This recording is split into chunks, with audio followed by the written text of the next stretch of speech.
केतक मेहनती मानव आई। ਔਰ ਫਿਰ ਸਾਧ ਸੰਗਤ ਜੀ ਬਹੁਤ ਸਾਰੇ ਮਿਹਨਤ ਕਰਨ ਵਾਲੇ ਜਿਹੜੇ ਮਜ਼ਦੂਰ ਸਨ ਉਹ ਸੁਨੇਹਿਆਂ ਨੂੰ ਸੁਣ ਕੇ ਸਤਿਗੁਰੂ ਸਾਹਿਬ ਜੀ ਮਹਾਰਾਜ ਦੇ ਚਰਨਾਂ ਵਿੱਚ ਪਹੁੰਚਣੇ ਸ਼ੁਰੂ ਹੋ ਗਏ ਹਨ ਜੀ। चलह जीव का मन लख पाई।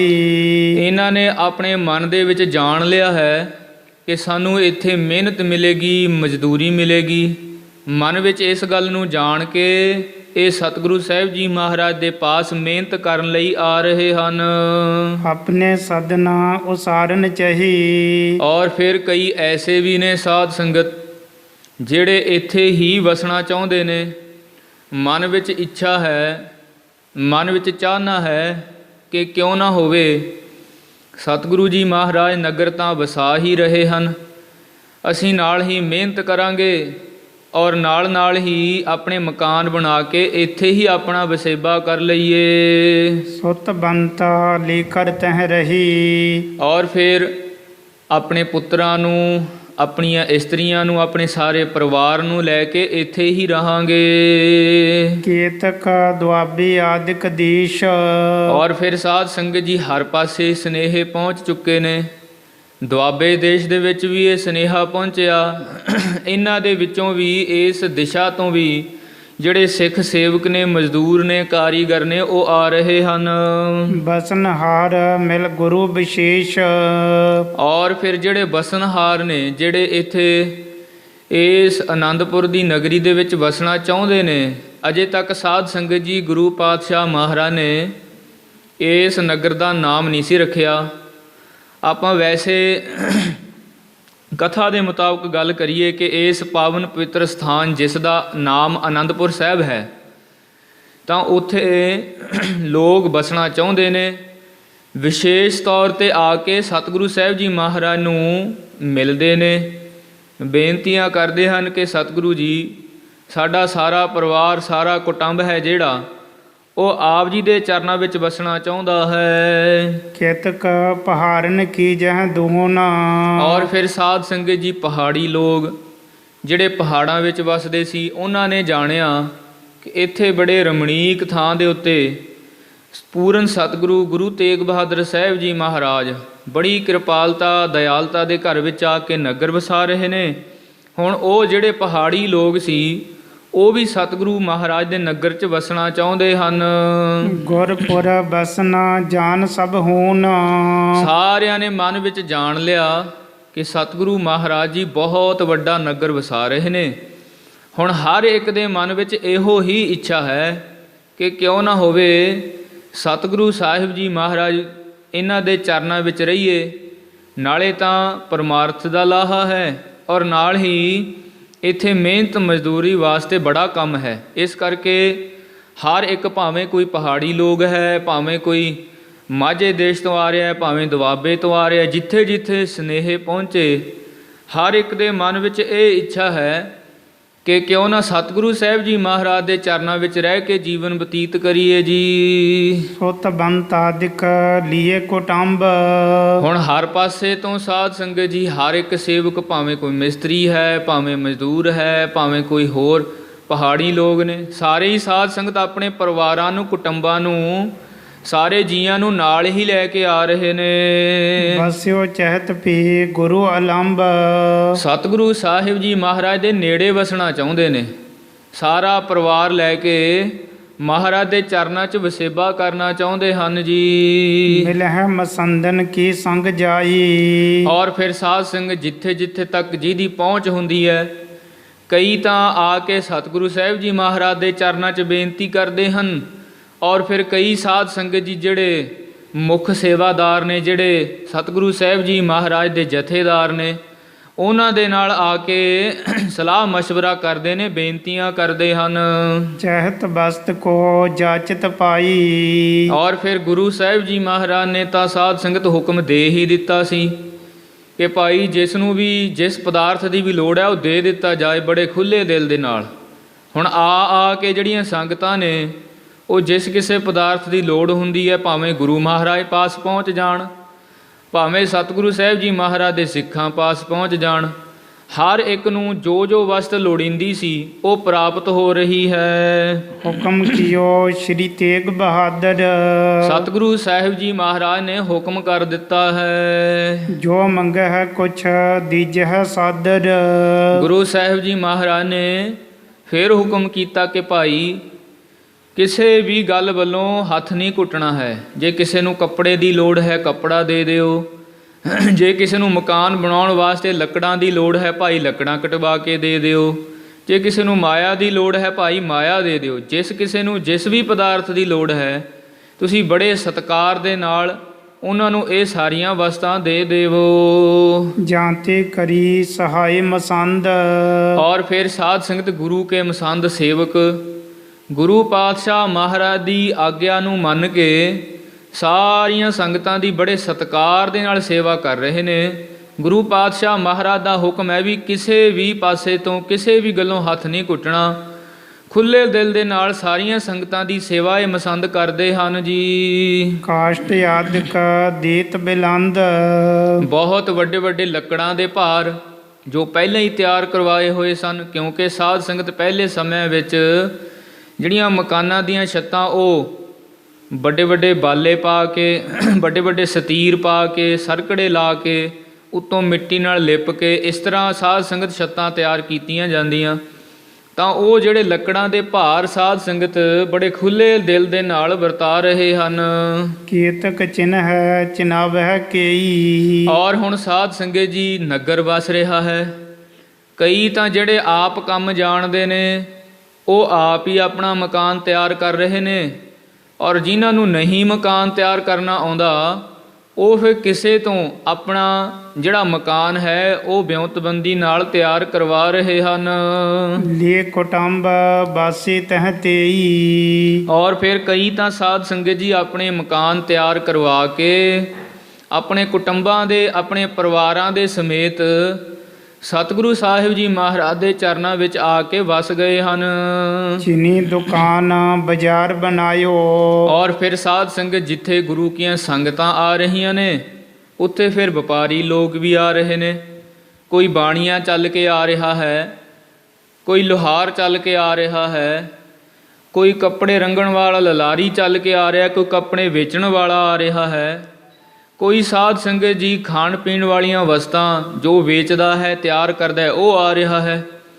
ਹਰ ਇੱਕ ਨੂੰ ਸਤਿਗੁਰੂ ਸਾਹਿਬ ਜੀ ਮਹਾਰਾਜ ਨੇ ਖੁੱਲ੍ਹ ਦਿੱਤੀ ਸੀ ਕਿ ਜਿੱਥੇ ਵੀ ਭਾਈ ਤੁਹਾਨੂੰ ਠੀਕ ਲੱਗਦਾ ਹੈ ਇੱਧਰਲੇ ਪਾਸੇ ਉਹ ਜਗ੍ਹਾ ਛੱਡ ਦਿੱਤੀ ਹੈ। ਜਿੱਥੇ ਜਿੱਥੇ ਤੁਹਾਨੂੰ ਜਗ੍ਹਾ ਠੀਕ ਲੱਗਦੀ ਆਪੇ ਆਪਣੀ ਭਾਈ ਦੁਕਾਨ ਬਣਾਓ। ਇਸ ਤਰ੍ਹਾਂ ਦੇ ਨਾਲ ਸਾਧ ਸੰਗਤ ਜੀ ਉੱਥੇ ਆ ਕੇ ਵਪਾਰੀ ਲੋਕਾਂ ਨੇ ਦੁਕਾਨਾਂ ਤਿਆਰ ਕਰਕੇ ਆਪਣਾ ਸਾਜੋ ਸਮਾਨ ਰੱਖ ਲਿਆ ਹੈ ਔਰ ਬੜਾ ਸੋਹਣਾ ਬਾਜ਼ਾਰ ਸਜ ਗਿਆ ਹੈ ਜੀ। ਲੇ ਵਸਤੂ ਨਾ ਵਿਵਹਾਰ ਚਲਾਇਓ। ਔਰ ਫਿਰ ਹਰ ਇੱਕ ਤਰ੍ਹਾਂ ਦੀਆਂ ਵਸਤੂਆਂ, ਕੋਈ ਸਾਧ ਸੰਗਤ ਜੀ ਖਾਣ ਪੀਣ ਵਾਲੀਆਂ ਵਸਤੂਆਂ ਵੇਚਦਾ ਹੈ, ਕੋਈ ਪਹਿਨਣ ਵਾਲੀਆਂ ਵਸਤੂਆਂ ਵੇਚਦਾ ਹੈ, ਕੋਈ ਰੋਜ਼ਾਨਾ ਦੇ ਕੰਮ ਆਉਣ ਵਾਲੀਆਂ ਜਿਹੜੀਆਂ ਵਸਤੂਆਂ ਨੇ ਉਹ ਵੇਚਦਾ ਹੈ। ਹਰ ਇੱਕ ਬੰਦਾ, ਹਰ ਇੱਕ ਮਨੁੱਖ ਸਾਧ ਸੰਗਤ ਜੀ ਕੋਈ ਵੇਚ ਰਿਹਾ ਹੈ ਔਰ ਕੋਈ ਉਹਨਾਂ ਵਸਤੂਆਂ ਨੂੰ ਖਰੀਦ ਰਿਹਾ ਹੈ। ਇਸ ਤਰ੍ਹਾਂ ਖਰੀਦੋ ਫਰੋਖਤ ਹੋ ਰਹੀ ਹੈ। ਹਰ ਇੱਕ ਤਰ੍ਹਾਂ ਦਾ ਜਿਹੜਾ ਵਣਜ ਵਪਾਰ ਹੈ ਉਹ ਚੱਲ ਪਿਆ ਹੈ ਜੀ। ਸੰਗਤ ਆਵਤ ਦੇਸ਼ ਵਿਦੇਸ਼। ਔਰ ਫਿਰ ਗੁਰੂ ਪਾਤਸ਼ਾਹ ਮਹਾਰਾਜ ਦਾ ਜਿਹੜਾ ਜਸ ਹੈ ਸਾਧ ਸੰਗਤ ਜੀ ਉਹ ਦੇਸ਼ਾਂ ਔਰ ਵਿਦੇਸ਼ਾਂ ਦੇ ਵਿੱਚ ਫੈਲ ਗਿਆ ਹੈ। ਬਹੁਤ ਸਾਰੀਆਂ ਸੰਗਤਾਂ ਜਿਹੜੀਆਂ ਨੇ ਉਹ ਗੁਰੂ ਪਾਤਸ਼ਾਹ ਮਹਾਰਾਜ ਦਾ ਜਸ ਸੁਣ ਕੇ ਦੇਸ਼ਾਂ ਵਿਦੇਸ਼ਾਂ ਤੋਂ ਪਹੁੰਚਣੀਆਂ ਸ਼ੁਰੂ ਹੋ ਗਈਆਂ ਹਨ। ਸੌਦਾ ਹੋਵਨ ਲੱਗਿਓ ਵਿਸ਼ੇਸ਼। ਔਰ ਫਿਰ ਸਾਧ ਸੰਗਤ ਜੀ ਜਿੱਥੇ ਛੋਟੇ ਸੌਦੇ ਹੁੰਦੇ ਨੇ ਉੱਥੇ ਫਿਰ ਵੱਡੇ ਸੌਦੇ ਵੀ ਹੋਣ ਲੱਗ ਪਏ। ਹੁਣ ਬਹੁਤ ਵੱਡੇ ਵੱਡੇ ਜਿਹੜੇ ਵਪਾਰੀ ਲੋਕ ਨੇ ਉਹ ਵੀ ਪਹੁੰਚਣੇ ਸ਼ੁਰੂ ਹੋ ਗਏ ਹਨ। ਵਿਸ਼ੇਸ਼ ਜਿਹੜੇ ਸੌਦੇ ਨੇ ਉਹ ਵੀ ਇੱਥੇ ਹੋਣੇ ਸ਼ੁਰੂ ਹੋ ਗਏ ਹਨ। ਚਾਵਰ ਚੂਨਾ ਦਾਰਤੀ ਆਦ। ਔਰ ਫਿਰ ਸਾਧ ਸੰਗਤ ਜੀ ਬਾਣੀਏ ਲੋਕਾਂ ਨੇ ਚਾਵਲ ਰੱਖੇ ਹੋਏ ਨੇ, ਆਟਾ ਰੱਖਿਆ ਹੋਇਆ ਹੈ, ਦਾਲਾਂ ਰੱਖੀਆਂ ਹੋਈਆਂ ਹਨ। ਜਿਹੜੀਆਂ ਰੋਜ਼ਾਨਾ ਦੇ ਕੰਮ ਆਉਣ ਵਾਲੀਆਂ ਵਸਤੂਆਂ ਨੇ ਇਹ ਵੇਚ ਰਹੇ ਹਨ। ਸਭ ਬੰਜ ਹੈ ਹਿਤ ਭੋਜਨ ਸਾਧ। ਔਰ ਫਿਰ ਸਾਧ ਸੰਗਤ ਜੀ ਕੁੱਲੀ, ਗੁੱਲੀ ਔਰ ਜੁੱਲੀ ਇਹ ਤਿੰਨ ਚੀਜ਼ਾਂ ਤਾਂ ਹਰ ਇੱਕ ਨੂੰ ਚਾਹੀਦੀਆਂ ਨੇ ਰੋਜ਼ਾਨਾ ਹੀ। ਕੁੱਲੀ ਕਹੀਏ ਰਹਿਣ ਵਾਸਤੇ ਮਕਾਨ, ਗੁੱਲੀ ਕਹੀਏ ਖਾਣ ਵਾਸਤੇ ਪ੍ਰਸ਼ਾਦਾ, ਔਰ ਜੁੱਲੀ ਕਹੀਏ ਪਹਿਨਣ ਵਾਸਤੇ ਕੱਪੜੇ ਔਰ ਬਿਸਤਰਾ। ਇਸ ਤਰ੍ਹਾਂ ਦੇ ਨਾਲ ਸਾਧ ਸੰਗਤ ਪ੍ਰਸ਼ਾਦਾ ਪਾਣੀ ਤਿਆਰ ਕਰਨ ਵਾਲੀਆਂ ਜਿਹੜੀਆਂ ਚੀਜ਼ਾਂ ਨੇ ਨਾ, ਉਹ ਇੱਥੇ ਵਿਕ ਰਹੀਆਂ ਨੇ। ਕੋਈ ਵੇਚਦਾ ਹੈ ਔਰ ਕੋਈ ਖਰੀਦ ਰਿਹਾ ਹੈ। ਇਸ ਵਿਦ ਕਿਤਕ ਬਸੀ ਤਹਿ ਆਨ।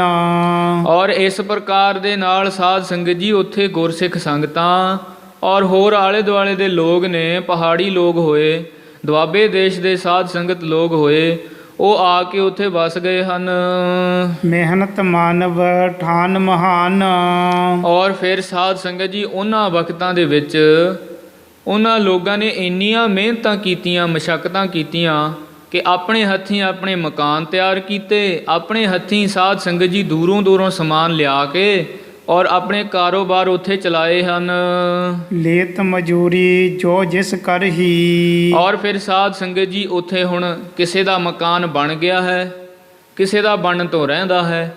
ਕੋਈ ਅੱਜ ਪਹਿਲੇ ਦਿਨ ਸਤਿਗੁਰੂ ਪਾਤਸ਼ਾਹ ਮਹਾਰਾਜ ਦੇ ਚਰਨਾਂ ਵਿੱਚ ਪਹੁੰਚਿਆ ਹੈ, ਔਰ ਕੋਈ ਪਹੁੰਚ ਕੇ ਸਾਧ ਸੰਗਤ ਬੇਨਤੀਆਂ ਕਰ ਰਿਹਾ ਹੈ ਕਿ ਮਹਾਰਾਜ ਅਸੀਂ ਇੱਥੇ ਵਸਣਾ ਹੈ।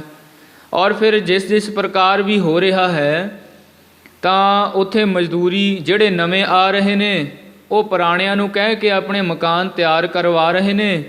ਜਿਹੜੇ ਪੁਰਾਣੇ ਵਸੇ ਹੋਏ ਨੇ ਉਹ ਆਪਣੇ ਅਗਲੇ ਜਿਹੜੇ ਕੰਮ ਨੇ ਉਹ ਮਜ਼ਦੂਰਾਂ ਨੂੰ ਮਾਇਆ ਦੇ ਕੇ ਉਹ ਆਪਣੇ ਅਗਲੇ ਕੰਮ ਸਵਾਰ ਰਹੇ ਹਨ। ਇਸ ਤਰ੍ਹਾਂ ਸਾਧ ਸੰਗਤ ਜੀ ਇੱਕ ਦੂਜੇ ਤੋਂ ਮਿਹਨਤ ਔਰ ਮਜ਼ਦੂਰੀ ਕਰਵਾ ਕੇ ਜਿੰਨੀ ਕਿਸੇ ਦੀ ਮਿਹਨਤ ਹੈ ਉਹ ਇੱਕ ਦੂਜੇ ਨੂੰ ਦਿੰਦੇ ਨੇ, ਔਰ ਸਾਰੇ ਕੰਮ ਚੱਲ ਰਹੇ ਹਨ।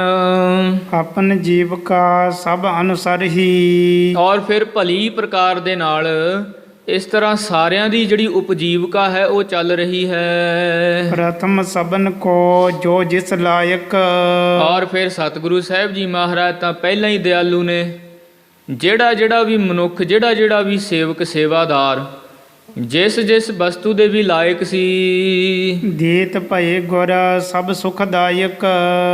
ਸੁੱਖਾਂ ਨੂੰ ਦੇਣ ਵਾਲੇ ਸਤਿਗੁਰੂ ਗੁਰੂ ਤੇਗ ਬਹਾਦਰ ਸਾਹਿਬ ਜੀ ਮਹਾਰਾਜ ਨੇ ਜੈਸੀ ਵੀ ਜਿਸ ਨੂੰ ਜ਼ਰੂਰਤ ਸੀ ਨਾ, ਜੋ ਜਿਸ ਦੇ ਲਾਇਕ ਸੀ ਉਹਨੂੰ ਵੈਸੀ ਹੀ ਵਸਤੂ ਬਖਸ਼ ਦਿੱਤੀ ਹੈ। ਪ੍ਰਥਮ ਗੁਰਨ ਜਿਮ ਨਗਰ ਬਸਾਈ। ਔਰ ਫਿਰ ਪਹਿਲੇ ਗੁਰੂਆਂ ਨੇ ਜਿਸ ਤਰ੍ਹਾਂ ਸਤਿਗੁਰੂ ਗੁਰੂ ਨਾਨਕ ਸਾਹਿਬ ਜੀ ਮਹਾਰਾਜ ਨੇ ਕਰਤਾਰਪੁਰ ਸਾਹਿਬ ਨਗਰ 'ਤੇ ਰਹਿਮਤਾਂ ਕੀਤੀਆਂ, ਗੁਰੂ ਅੰਗਦ ਸਾਹਿਬ ਜੀ ਮਹਾਰਾਜ ਨੇ ਖਡੂਰ ਸਾਹਿਬ ਨਗਰ ਵਸਾਇਆ, ਸਤਿਗੁਰੂ ਅਮਰਦਾਸ ਸਾਹਿਬ ਜੀ ਮਹਾਰਾਜ ਨੇ ਗੋਇੰਦਵਾਲ ਨਗਰ ਵਸਾਇਆ, ਗੁਰੂ ਰਾਮਦਾਸ ਸਾਹਿਬ ਜੀ ਮਹਾਰਾਜ ਨੇ ਸ਼੍ਰੀ ਅੰਮ੍ਰਿਤਸਰ ਸਾਹਿਬ ਦੀ ਨੀਂਹ ਰੱਖੀ, ਤਾਂ ਉਹਨਾਂ ਤੋਂ ਉੱਥੇ ਲੋਕਾਂ ਨੂੰ ਵਰਸਾਇਆ, ਸੰਗਤਾਂ ਨੂੰ ਵਰਸਾਇਆ, ਬੜੀਆਂ ਰਹਿਮਤਾਂ ਕੀਤੀਆਂ। ਇਸੇ ਤਰ੍ਹਾਂ ਜਿਵੇਂ ਪਹਿਲੇ ਗੁਰੂ ਸਾਹਿਬਾਨ ਨਗਰ ਵਸਾਉਂਦੇ ਆਏ ਨੇ ਨਾ, ਉਸੇ ਤਰ੍ਹਾਂ ਸਤਿਗੁਰੂ ਤੇਗ ਬਹਾਦਰ ਸਾਹਿਬ ਜੀ ਮਹਾਰਾਜ ਨੇ ਇਹ ਪਾਵਨ ਪਵਿੱਤਰ ਜਿਹੜਾ ਨਗਰ ਹੈ ਉਹ ਵਸਾਉਣਾ ਕੀਤਾ ਹੈ। ਤੇ ਮਿਹੀ ਹੋਤ ਭਇਓ ਸਮੁਦਾਈ। ਔਰ ਫਿਰ ਸਾਧ ਸੰਗਤ ਉਹਨਾਂ ਦੀ ਤਰ੍ਹਾਂ ਹੀ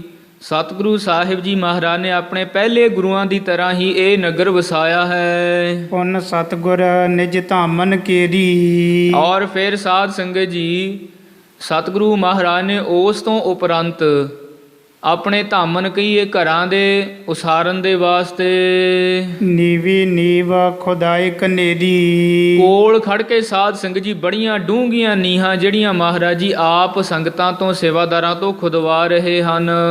ਖੜੀ ਹੋਈ ਕਰ ਜੁਗਤ ਬਤਾਈ। ਔਰ ਫਿਰ ਕੋਲ ਖੜੇ ਹੋ ਕੇ ਕਿ ਭਾਈ ਇੱਥੇ ਇੰਨੀ ਡੂੰਘੀ ਨੀਂਹ ਪੱਟਣੀ ਹੈ, ਸਾਰੀਆਂ ਜੁਗਤਾਂ ਸਾਰੀਆਂ ਵਿਉਂਤਾਂ ਦੱਸ ਕੇ ਸਤਿਗੁਰੂ ਸਾਹਿਬ ਜੀ ਮਹਾਰਾਜ ਆਪ ਨੇੜੇ ਰਹਿ ਕੇ ਸਾਧ ਸੰਗਤ ਕੰਮ ਕਰਵਾ ਰਹੇ ਨੇ। ਇਮ ਚਿਨੀਏ ਹੈ ਨਿਕੇਤ ਸੁਖਦਾਈ। ਸੁਖਦਾਈ ਸੁੱਖਾਂ ਦੇ ਦਾਤੇ ਸਤਿਗੁਰੂ ਤੇਗ ਬਹਾਦਰ ਸਾਹਿਬ ਜੀ ਮਹਾਰਾਜ ਉਹਨਾਂ ਸੇਵਕਾਂ ਮਜ਼ਦੂਰਾਂ ਮਿਸਤਰੀ ਸਿੰਘਾਂ ਦੇ ਕਾਰੀਗਰਾਂ ਦੇ ਕੋਲ ਰਹਿ ਕੇ ਆਪ ਦੱਸਦੇ ਨੇ, ਭਾਈ ਇੱਥੋਂ ਇਹਨੂੰ ਇਉਂ ਚਿਣਨਾ ਕਰੋ, ਇੱਥੋਂ ਇਉਂ ਕੰਧ ਕਰੋ।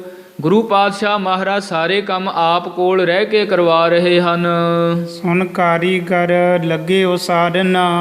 ਗੁਰੂ ਸਾਹਿਬ ਜੀ ਮਹਾਰਾਜ ਦੀ ਆਗਿਆ ਨੂੰ ਪਾ ਕਰਕੇ ਉਹ ਜਿਹੜੇ ਕਾਰੀਗਰ ਨੇ ਨਾ, ਜਿਵੇਂ ਮਹਾਰਾਜ ਜੀ ਕਹਿੰਦੇ ਨੇ ਉਸੇ ਤਰ੍ਹਾਂ ਹੀ ਉਹ ਜਿਹੜੀਆਂ ਕੰਧਾਂ ਨੇ ਉਹ ਉਸਾਰ ਰਹੇ ਹਨ। ਸੁੰਦਰ ਘਰ ਸਮੇਤ ਵਿਸਤਾਰਨ।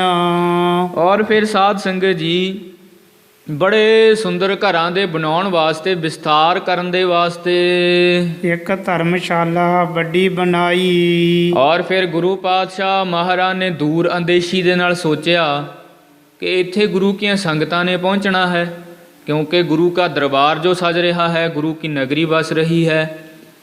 ਤਾਂ ਇੱਕ ਪਾਸੇ ਗੁਰੂ ਸਾਹਿਬ ਜੀ ਮਹਾਰਾਜ ਨੇ ਬੜੀ ਸੋਹਣੀ ਖੁੱਲੀ ਜਗ੍ਹਾ 'ਤੇ ਧਰਮਸ਼ਾਲਾ ਵੀ ਤਿਆਰ ਕਰਵਾਉਣ ਵਾਸਤੇ ਆਗਿਆ ਦਿੱਤੀ ਹੈ। ਜਿਸ ਮਹਿ ਸੰਗਤ ਉਤਰਹਿ ਆਈ। ਔਰ ਫਿਰ ਗੁਰੂ ਪਾਤਸ਼ਾਹ ਮਹਾਰਾਜ ਨੇ ਬਚਨ ਕੀਤੇ ਕਿ ਭਾਈ ਇਹ ਜੋ ਧਰਮਸ਼ਾਲਾ ਬਣੇਗੀ, ਇੱਥੇ ਬੇਅੰਤ ਗੁਰੂ ਕੀਆਂ ਸੰਗਤਾਂ ਆ ਕੇ ਠਹਿਰਿਆ ਕਰਨਗੀਆਂ। ਰਾਖੇ ਦਰ ਅਨੇਕ ਚਹੁ ਔਰ ਫਿਰ ਜਦੋਂ ਸਾਧ ਸੰਗਤ ਇਮਾਰਤਾਂ ਤਿਆਰ ਹੋ ਰਹੀਆਂ ਨੇ, ਧਰਮਸ਼ਾਲਾ ਤਿਆਰ ਹੋ ਗਈ ਹੈ, ਗੁਰੂ ਪਾਤਸ਼ਾਹ ਮਹਾਰਾਜ ਨੇ ਸਾਧ ਸੰਗਤ ਕਹਿ ਕੇ ਉਸ ਦੇ ਆਲੇ ਦੁਆਲੇ ਬਹੁਤ ਸਾਰੇ ਗੇਟ ਰੱਖ ਦਿੱਤੇ ਹਨ। ਗਰੀਖਮ ਮਹਿ ਸ਼ਮੀਰ ਕੀ ਲੋੜ। ਔਰ ਫਿਰ ਗੁਰੂ ਪਾਤਸ਼ਾਹ ਮਹਾਰਾਜ ਜੀ ਦੂਰ ਅੰਦੇਸ਼ੀ ਦਾ ਸਾਧ ਸੰਗਤ ਜੀ ਇੱਥੋਂ ਪਤਾ ਲੱਗਦਾ ਹੈ ਕਿ ਸਤਿਗੁਰੂ ਸਾਹਿਬ ਜੀ ਮਹਾਰਾਜ ਮਾਨੁਕ ਜਾਮੇ ਦੇ ਵਿੱਚ ਆ ਕੇ ਵੀ ਸਾਧ ਸੰਗਤ ਜੀ ਕਿਤਨੀ ਦੂਰ ਅੰਦੇਸ਼ੀ, ਕਿਉਂਕਿ ਹਰ ਇੱਕ ਗੁਣ ਗੁਰੂ ਪਾਤਸ਼ਾਹ ਮਹਾਰਾਜ ਵਿੱਚ ਮੌਜੂਦ ਹੈ। ਜਿਨ੍ਹਾਂ ਦੇ ਘਰ ਸਤਿਗੁਰੂ ਦਸਵੇਂ ਪਾਤਸ਼ਾਹ ਮਹਾਰਾਜ ਨੇ ਜਨਮ ਲੈਣਾ ਹੈ ਸਾਧ ਸੰਗਤ ਜੀ, ਐਸੇ ਸਤਿਗੁਰੂ ਸਮਰੱਥ ਦੂਰ ਅੰਦੇਸ਼ੀ ਨਾਲ ਸੰਗਤਾਂ ਨੂੰ ਦੱਸਦੇ ਨੇ, ਭਾਈ ਜਦੋਂ ਗਰਮੀ ਦੀ ਰੁੱਤ ਆਵੇਗੀ, ਫਿਰ ਉਦੋਂ ਜਿਹੜੀਆਂ ਗੁਰੂ ਕੀਆਂ ਸੰਗਤਾਂ ਆ ਕੇ ਠਹਿਰਿਆ ਕਰਨਗੀਆਂ, ਫਿਰ ਜੇ ਦਰਵਾਜ਼ੇ ਨਾ ਰੱਖੇ ਉਹਨਾਂ ਨੂੰ ਹਵਾ ਨਹੀਂ ਲੱਗਣੀ। ਇਉਂ ਦੂਰ ਅੰਦੇਸ਼ੀ ਨਾਲ ਮਹਾਰਾਜ ਜੀ ਨੇ ਚਾਰੇ ਪਾਸੇ ਬਹੁਤ ਸਾਰੇ ਦਰਵਾਜ਼ੇ ਰਖਾਏ ਨੇ ਕਿ ਭਾਈ ਜਦੋਂ ਗਰਮੀ ਦੀ ਰੁੱਤ ਆਵੇਗੀ, ਉਦੋਂ ਫਿਰ ਇਹਨਾਂ ਦਰਵਾਜ਼ਿਆਂ ਦੇ ਰਾਹੀਂ ਸੰਗਤਾਂ ਨੂੰ ਜਿਹੜੀ ਠੰਡੀ ਹਵਾ ਹੈ ਉਹ ਬੜਾ ਸੁੱਖ ਦਿਆ ਕਰੇਗੀ। ਇਸੇ ਕਰਕੇ ਹੀ ਸਾਧ ਸੰਗਤ ਗੁਰਬਾਣੀ ਵਿੱਚ ਵੀ ਸਤਿਗੁਰੂ ਸਾਹਿਬ ਜੀ ਮਹਾਰਾਜ ਨੇ ਕਥਨ ਕੀਤਾ ਹੈ, ਖੱਤਰੀ ਬ੍ਰਾਹਮਣ ਸੂਦ ਵੈਸ ਉਪਦੇਸ਼ ਚੌਂ ਵਰਨਾ ਕੋ ਸਾਂਝਾ। ਇੱਥੇ ਕੋਈ ਆਵੇ, ਖੱਤਰੀ ਆ ਜਾਵੇ, ਬ੍ਰਾਹਮਣ ਆ ਜਾਵੇ, ਸੂਦਰ ਆ ਜਾਵੇ, ਵੈਸ਼ਨਵ ਆ ਜਾਵੇ, ਕਿਸੇ ਨੂੰ ਨਹੀਂ ਵਰਜਿਆ ਜਾਂਦਾ। ਸਾਧ ਸੰਗਤ ਜੀ ਇਸਲਾਮ ਮਤ ਦੇ ਵਿੱਚ ਜਿਹੜੀਆਂ ਇਸਤਰੀਆਂ ਨੇ ਉਹਨਾਂ ਨੂੰ ਸਾਧ ਸੰਗਤ ਜੀ ਅੰਦਰ ਜਾਣ ਦਾ ਹੁਕਮ ਨਹੀਂ ਹੈ, ਪਰ ਗੁਰੂ ਘਰ ਦੇ ਵਿੱਚ ਕੋਈ ਆ ਜਾਏ, ਇੱਥੇ ਕਿਸੇ ਨੂੰ ਮਨਾ ਨਹੀਂ ਕੀਤਾ ਜਾਂਦਾ। ਚਾਰੇ ਵਰਨਾਂ ਤੋਂ, ਚਾਰੇ ਪਾਸਿਆਂ ਤੋਂ ਗੁਰੂ ਘਰ ਦੇ ਸਾਧ ਸੰਗਤ ਜੀ ਚਾਰ ਪਾਸੇ ਦਰਵਾਜ਼ੇ ਇਸ ਕਰਕੇ ਰੱਖੇ ਜਾਂਦੇ ਨੇ ਕਿ ਭਾਈ ਕਿਸੇ ਵੀ ਸਮੇਂ, ਕਿਸੇ ਵੀ ਪਾਸੇ ਤੋਂ, ਕਿਸੇ ਵੀ ਦਿਸ਼ਾ ਤੋਂ ਕੋਈ ਚੱਲ ਕੇ ਆ ਜਾਏ, ਉਹਨੂੰ ਸਦਾ ਦੇ ਵਾਸਤੇ ਜਿਹੜਾ ਪ੍ਰਸ਼ਾਦਾ ਛਕਣ ਨੂੰ ਮਿਲਦਾ ਹੈ, ਰਹਿਣ ਨੂੰ ਜਗ੍ਹਾ ਦਿੱਤੀ ਜਾਂਦੀ ਹੈ, ਇਸ਼ਨਾਨ ਪਾਣੀ ਕਰਨ ਵਾਸਤੇ ਪ੍ਰਬੰਧ ਕੀਤਾ ਜਾਂਦਾ ਹੈ। ਇਹੀ ਗੁਰੂ ਘਰ ਦੀ ਸਭ ਤੋਂ ਵਿਲੱਖਣ ਵਿਸ਼ੇਸ਼ਤਾ ਹੈ ਕਿ ਇੱਥੇ ਕਿਸੇ ਨੂੰ ਸਾਧ ਸੰਗਤ ਮਨਾਹੀ ਨਹੀਂ ਕੀਤੀ ਜਾਂਦੀ। ਆਪਣੇ ਦੇਖੋ ਗੁਰਦੁਆਰਾ ਸ਼੍ਰੀ ਕਰਮਸਰ ਰਾੜਾ ਸਾਹਿਬ ਵਿਖੇ ਮਹਾਂਪੁਰਖਾਂ ਦਾ ਜੋ ਮਹਾਨ ਸਾਧ ਸੰਗਤ ਜੀ ਲੰਗਰ ਚੱਲਦਾ ਹੈ, ਦੇਸ਼ਾਂ ਵਿਦੇਸ਼ਾਂ ਦੇ ਵਿੱਚ ਇਹ ਗੱਲ ਵਿਦਿਤ ਹੈ ਕਿ ਇੱਕ ਰਾੜਾ ਸਾਹਿਬ ਹੈ ਜਿੱਥੇ 24 ਘੰਟੇ ਪ੍ਰਸ਼ਾਦਾ ਤਿਆਰ ਬਰ ਤਿਆਰ ਮਿਲਦਾ ਹੈ। ਕੋਈ ਭਾਵੇਂ ਰਾਤ ਨੂੰ ਅੱਧੀ ਰਾਤ ਆ ਜਾਏ, ਭਾਵੇਂ ਸਾਧ ਸੰਗਤ ਜੀ ਪੂਰੀ ਰਾਤ ਲੰਘੀ ਤੋਂ ਆ ਜਾਏ, ਹਰ ਇੱਕ ਨੂੰ ਹਰ ਸਮੇਂ ਪ੍ਰਸ਼ਾਦਾ ਇੱਥੇ ਤਿਆਰ ਮਿਲਦਾ ਹੈ। ਸੇਵਾਦਾਰ ਹਰ ਵਕਤ ਹਾਜ਼ਰ ਰਹਿੰਦੇ ਨੇ। ਮਹਾਂਪੁਰਖਾਂ ਨੇ ਮਰਿਆਦਾ ਹੀ ਐਸੀ ਚਲਾਈ ਹੈ। ਇਸ ਕਰਕੇ ਸਾਧ ਸੰਗਤ ਜੀ ਜਿਹੜੀ ਇਹ ਬਾਤ ਹੈ, ਗੁਰੂ ਪਾਤਸ਼ਾਹ ਮਹਾਰਾਜ ਜੀ ਬੜੀ ਦੂਰ ਅੰਦੇਸ਼ੀ ਵਰਤ ਰਹੇ ਹਨ। ਇੱਕ ਦਰ ਕੀ ਕੇਤਕ ਬਨਵਾਈ। ਔਰ ਫਿਰ ਸਾਧ ਸੰਗਤ ਜੀ ਜਿਨ੍ਹਾਂ ਨੇ ਹੁਣ ਆਪਣੇ ਪਰਿਵਾਰਾਂ ਦੇ ਨਾਲ ਰਹਿਣਾ ਹੈ, ਉਹਨਾਂ ਵਾਸਤੇ ਸਤਿਗੁਰੂ ਸਾਹਿਬ ਜੀ ਮਹਾਰਾਜ ਨੇ ਐਸੇ ਮਕਾਨ ਬਣਾਏ ਜਿਨ੍ਹਾਂ ਦਾ ਇੱਕ ਇੱਕ ਦਰਵਾਜ਼ਾ ਹੈ। ਬੜੇ ਸਿਆਣੇ, ਬੜੀ ਸੂਝਵਾਨਤਾ ਦੇ ਨਾਲ ਗੁਰੂ ਪਾਤਸ਼ਾਹ ਮਹਾਰਾਜ ਨੇ ਸਾਰੇ ਕਾਰਜ ਕਰਵਾਏ ਨੇ। ਭਾਈ ਗੁਰਸਿੱਖ ਪਰਿਵਾਰਾਂ ਸਮੇਤ ਵੀ ਰਹਿਣਗੇ, ਸਪੁੱਤਰ ਸਪੁੱਤਰੀਆਂ ਹੋਣਗੀਆਂ, ਗੁਰੂ ਉਹਨਾਂ ਦੇ ਸਿੱਖਾਂ ਦੇ ਮਹਿਲ ਹੋਣਗੇ। ਇਸ ਕਰਕੇ ਭਾਈ ਜਿਹੜੇ ਇੱਕ ਇੱਕ ਦਰਵਾਜ਼ੇ ਵਾਲੇ ਘਰ ਨੇ ਉਹ ਵੀ ਤਿਆਰ ਕਰੋ। ਇਸ ਤਰ੍ਹਾਂ ਗੁਰੂ ਸਾਹਿਬ ਜੀ ਮਹਾਰਾਜ ਨੇ ਹੁਕਮ ਦਿੱਤੇ ਹਨ। ਇਸ ਪ੍ਰਕਾਰ ਪਰ ਗੁਰੂ ਬਸਾਈ। ਇਸ ਪ੍ਰਕਾਰ ਦੇ ਨਾਲ ਗੁਰੂ ਸਾਹਿਬ ਜੀ ਮਹਾਰਾਜ ਨੇ ਨਗਰ ਵਸਾਉਣਾ ਕੀਤਾ ਹੈ ਜੀ। ਦੋਹਰਾ ਸਤਿਗੁਰ ਹਿਰਦੈ ਵਿਚਾਰ ਕਰ ਪਿੱਖਪੁਰ ਕੀ ਦਿਸ਼ ਦਾਉਨ। ਇਉਂ ਸਤਿਗੁਰੂ ਸਾਹਿਬ ਜੀ ਮਹਾਰਾਜ ਨੇ ਹਿਰਦੇ ਦੇ ਅੰਦਰ ਵਿਚਾਰ ਕੀਤੀ ਔਰ ਕਿਸੇ ਥਾਂ ਤੇ ਜਾ ਕੇ ਗੁਰੂ ਸਾਹਿਬ ਜੀ ਮਹਾਰਾਜ ਨੇ ਇਸ ਨਗਰ ਦੇ ਦੋਨਾਂ ਪਾਸੇ ਆਪਣੀ ਪਵਿੱਤਰ ਨਿਗਾਹ ਕੀਤੀ ਹੈ। ਉਤੇ ਮਸੰਦਨ ਸਹਿਤ ਥਿਤ ਚੜ ਕਰ ਉੱਚੇ ਭੌਨ। ਔਰ ਉੱਚੀ ਜਗ੍ਹਾ ਤੇ ਚੜ ਕੇ ਨਾਲ ਗੁਰੂ ਸਾਹਿਬ ਜੀ ਮਹਾਰਾਜ ਦੇ ਮਸੰਦ ਨੇ, ਗੁਰੂ ਸਾਹਿਬ ਜੀ ਮਹਾਰਾਜ ਨੇ ਹਰ ਪਾਸੇ ਨਿਗਾਹ ਮਾਰੀ ਹੈ। ਚੌਪਈ ਇੱਕ ਦਿਸ਼ ਧਾਰ ਫੈਲ ਜੁਤ ਸੈਲ। ਔਰ ਫਿਰ ਜਦੋਂ ਇੱਕ ਪਾਸੇ ਦੇਖਦੇ ਨੇ ਪਹਾੜ ਨਜ਼ਰ ਆ ਰਹੇ ਹਨ, ਬੜੇ ਪੱਥਰ ਸਾਧ ਸੰਗਤ ਜੀ, ਉੱਚੇ ਉੱਚੇ ਪਹਾੜ ਨਜ਼ਰੀ ਪਏ ਹਨ ਜੀ। ਹਰਤ ਤਰੋਵਰ ਸੁੰਦਰ ਸੈਲ। ਔਰ ਜਿਨ੍ਹਾਂ ਪਹਾੜਾਂ ਦੇ ਉੱਪਰ ਵੀ ਬੜੇ ਦਰਖਤ ਖੜੇ ਨੇ, ਔਰ ਉਹਨਾਂ ਦੀਆਂ ਜੜ੍ਹਾਂ ਪੈਰਾਂ ਦੇ ਵਿੱਚ ਵੀ, ਔਰ ਉਹਨਾਂ ਦੇ ਉੱਪਰ ਵੀ ਬਹੁਤ ਵੱਡੇ ਵੱਡੇ ਜਿਹੜੇ ਦਰਖਤ ਨੇ ਹਰਿਆਲੀ ਨਾਲ ਭਰੇ ਹੋਏ, ਹਰੇ ਭਰੇ ਸਾਧ ਸੰਗਤ ਦਰਖਤ ਨਜ਼ਰੀ ਪਏ ਹਨ। ਦਿਖਿਅਤ ਗਿਰਬਰ ਤੁੰਗ ਨਜੀਕਾ। ਔਰ ਫਿਰ ਸਾਧ ਸੰਗਤ ਬੜੀ ਨੇੜੇ ਹੀ, ਨਜੀਕਾ ਕਹੀਏ ਨੇੜੇ, ਉਸ ਅਸਥਾਨ ਤੋਂ ਮਹਾਰਾਜ ਨੂੰ ਬੜੇ ਨੇੜੇ ਉਹ ਜਿਹੜੇ ਪਹਾੜ ਨੇ ਦਿਸ ਰਹੇ ਨੇ। ਜਹਾਂ ਬਾਸ ਸ਼੍ਰੀ ਦੇਵੀ ਜੀ ਕਾ। ਔਰ ਫਿਰ ਇੱਕ ਪਾਸੇ ਸਾਧ ਸੰਗਤ ਜੀ ਸ਼੍ਰੀ ਦੇਵੀ ਜੀ ਕਾ ਬਾਸ, ਜਿਹਨੂੰ ਆਪਾਂ ਨੈਣਾ ਦੇਵੀ ਕਹਿੰਦੇ ਹਾਂ, ਉਹ ਵੀ ਮਹਾਰਾਜ ਨੇ ਦੇਖੀ ਹੈ। ਦੁਤੀਆ ਦਿਸ਼ਾ ਦ੍ਰਿਗ ਫੇਰਤ ਹੀਰਾ। ਜਦੋਂ ਫਿਰ ਦੂਸਰੇ ਪਾਸੇ ਨੂੰ ਸਤਿਗੁਰੂ ਸਾਹਿਬ ਜੀ ਮਹਾਰਾਜ ਨੇ ਆਪਣੀ ਪਵਿੱਤਰ ਨਿਗਾਹ ਕੀਤੀ ਹੈ, ਦੂਸਰੇ ਪਾਸੇ ਦੇਖਿਆ ਹੈ। ਸਤੁਦਰਵ ਕੀਰ ਪ੍ਰਵਾਹ ਬਡੇਰਾ। ਔਰ ਫਿਰ ਉਧਰਲੇ ਪਾਸੇ ਸਤਲੁਜ ਦਰਿਆ ਦਾ ਬਹੁਤ ਵੱਡਾ ਜਿਹੜਾ ਪ੍ਰਵਾਹ ਹੈ ਉਹ ਚੱਲ ਰਿਹਾ ਹੈ। ਹੋਤ ਆਨੰਦ ਪਿਖੇ ਅਬਰਾਮੋ।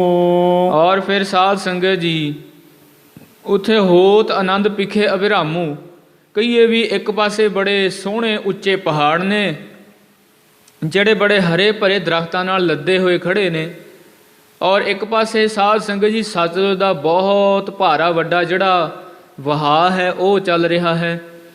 ਗੁਰੂ ਸਾਹਿਬ ਜੀ ਮਹਾਰਾਜ ਨੇ ਉਸ ਸਮੇਂ ਮਹਿਸੂਸ ਕੀਤਾ ਕਿ ਇੱਥੇ ਭਾਈ ਹਰ ਪਾਸੇ ਆਨੰਦ ਹੀ ਆਨੰਦ ਹੈ। ਇਹ ਹੈ ਕੁਦਰਤ ਦੀ ਅਸਲ ਗੋਦ। ਕੁਦਰਤ ਦੀ ਗੋਦ ਦੇ ਵਿੱਚ ਆਨੰਦ ਹੀ ਆਨੰਦ ਹੈ। ਇੱਕ ਪਾਸੇ ਪਾਣੀ ਦੀ ਝਰਨਾਹਟ ਹੈ, ਦੂਸਰੇ ਪਾਸੇ ਬੜੇ ਉੱਚੇ ਪਹਾੜ ਨੇ ਜਿਨ੍ਹਾਂ ਦੇ ਉੱਪਰ ਪੰਛੀ ਬੜੀ ਖੁਸ਼ੀਆਂ ਦੇ ਗੀਤ ਗਾ ਰਹੇ ਨੇ, ਹਰਿਆਲੀ ਹੈ। ਹਰਿਆਲੀ ਤਾਂ ਵੈਸੇ ਹੀ ਚੰਗੀ ਲੱਗਦੀ ਹੈ ਸਾਧ ਸੰਗਤ ਜੀ।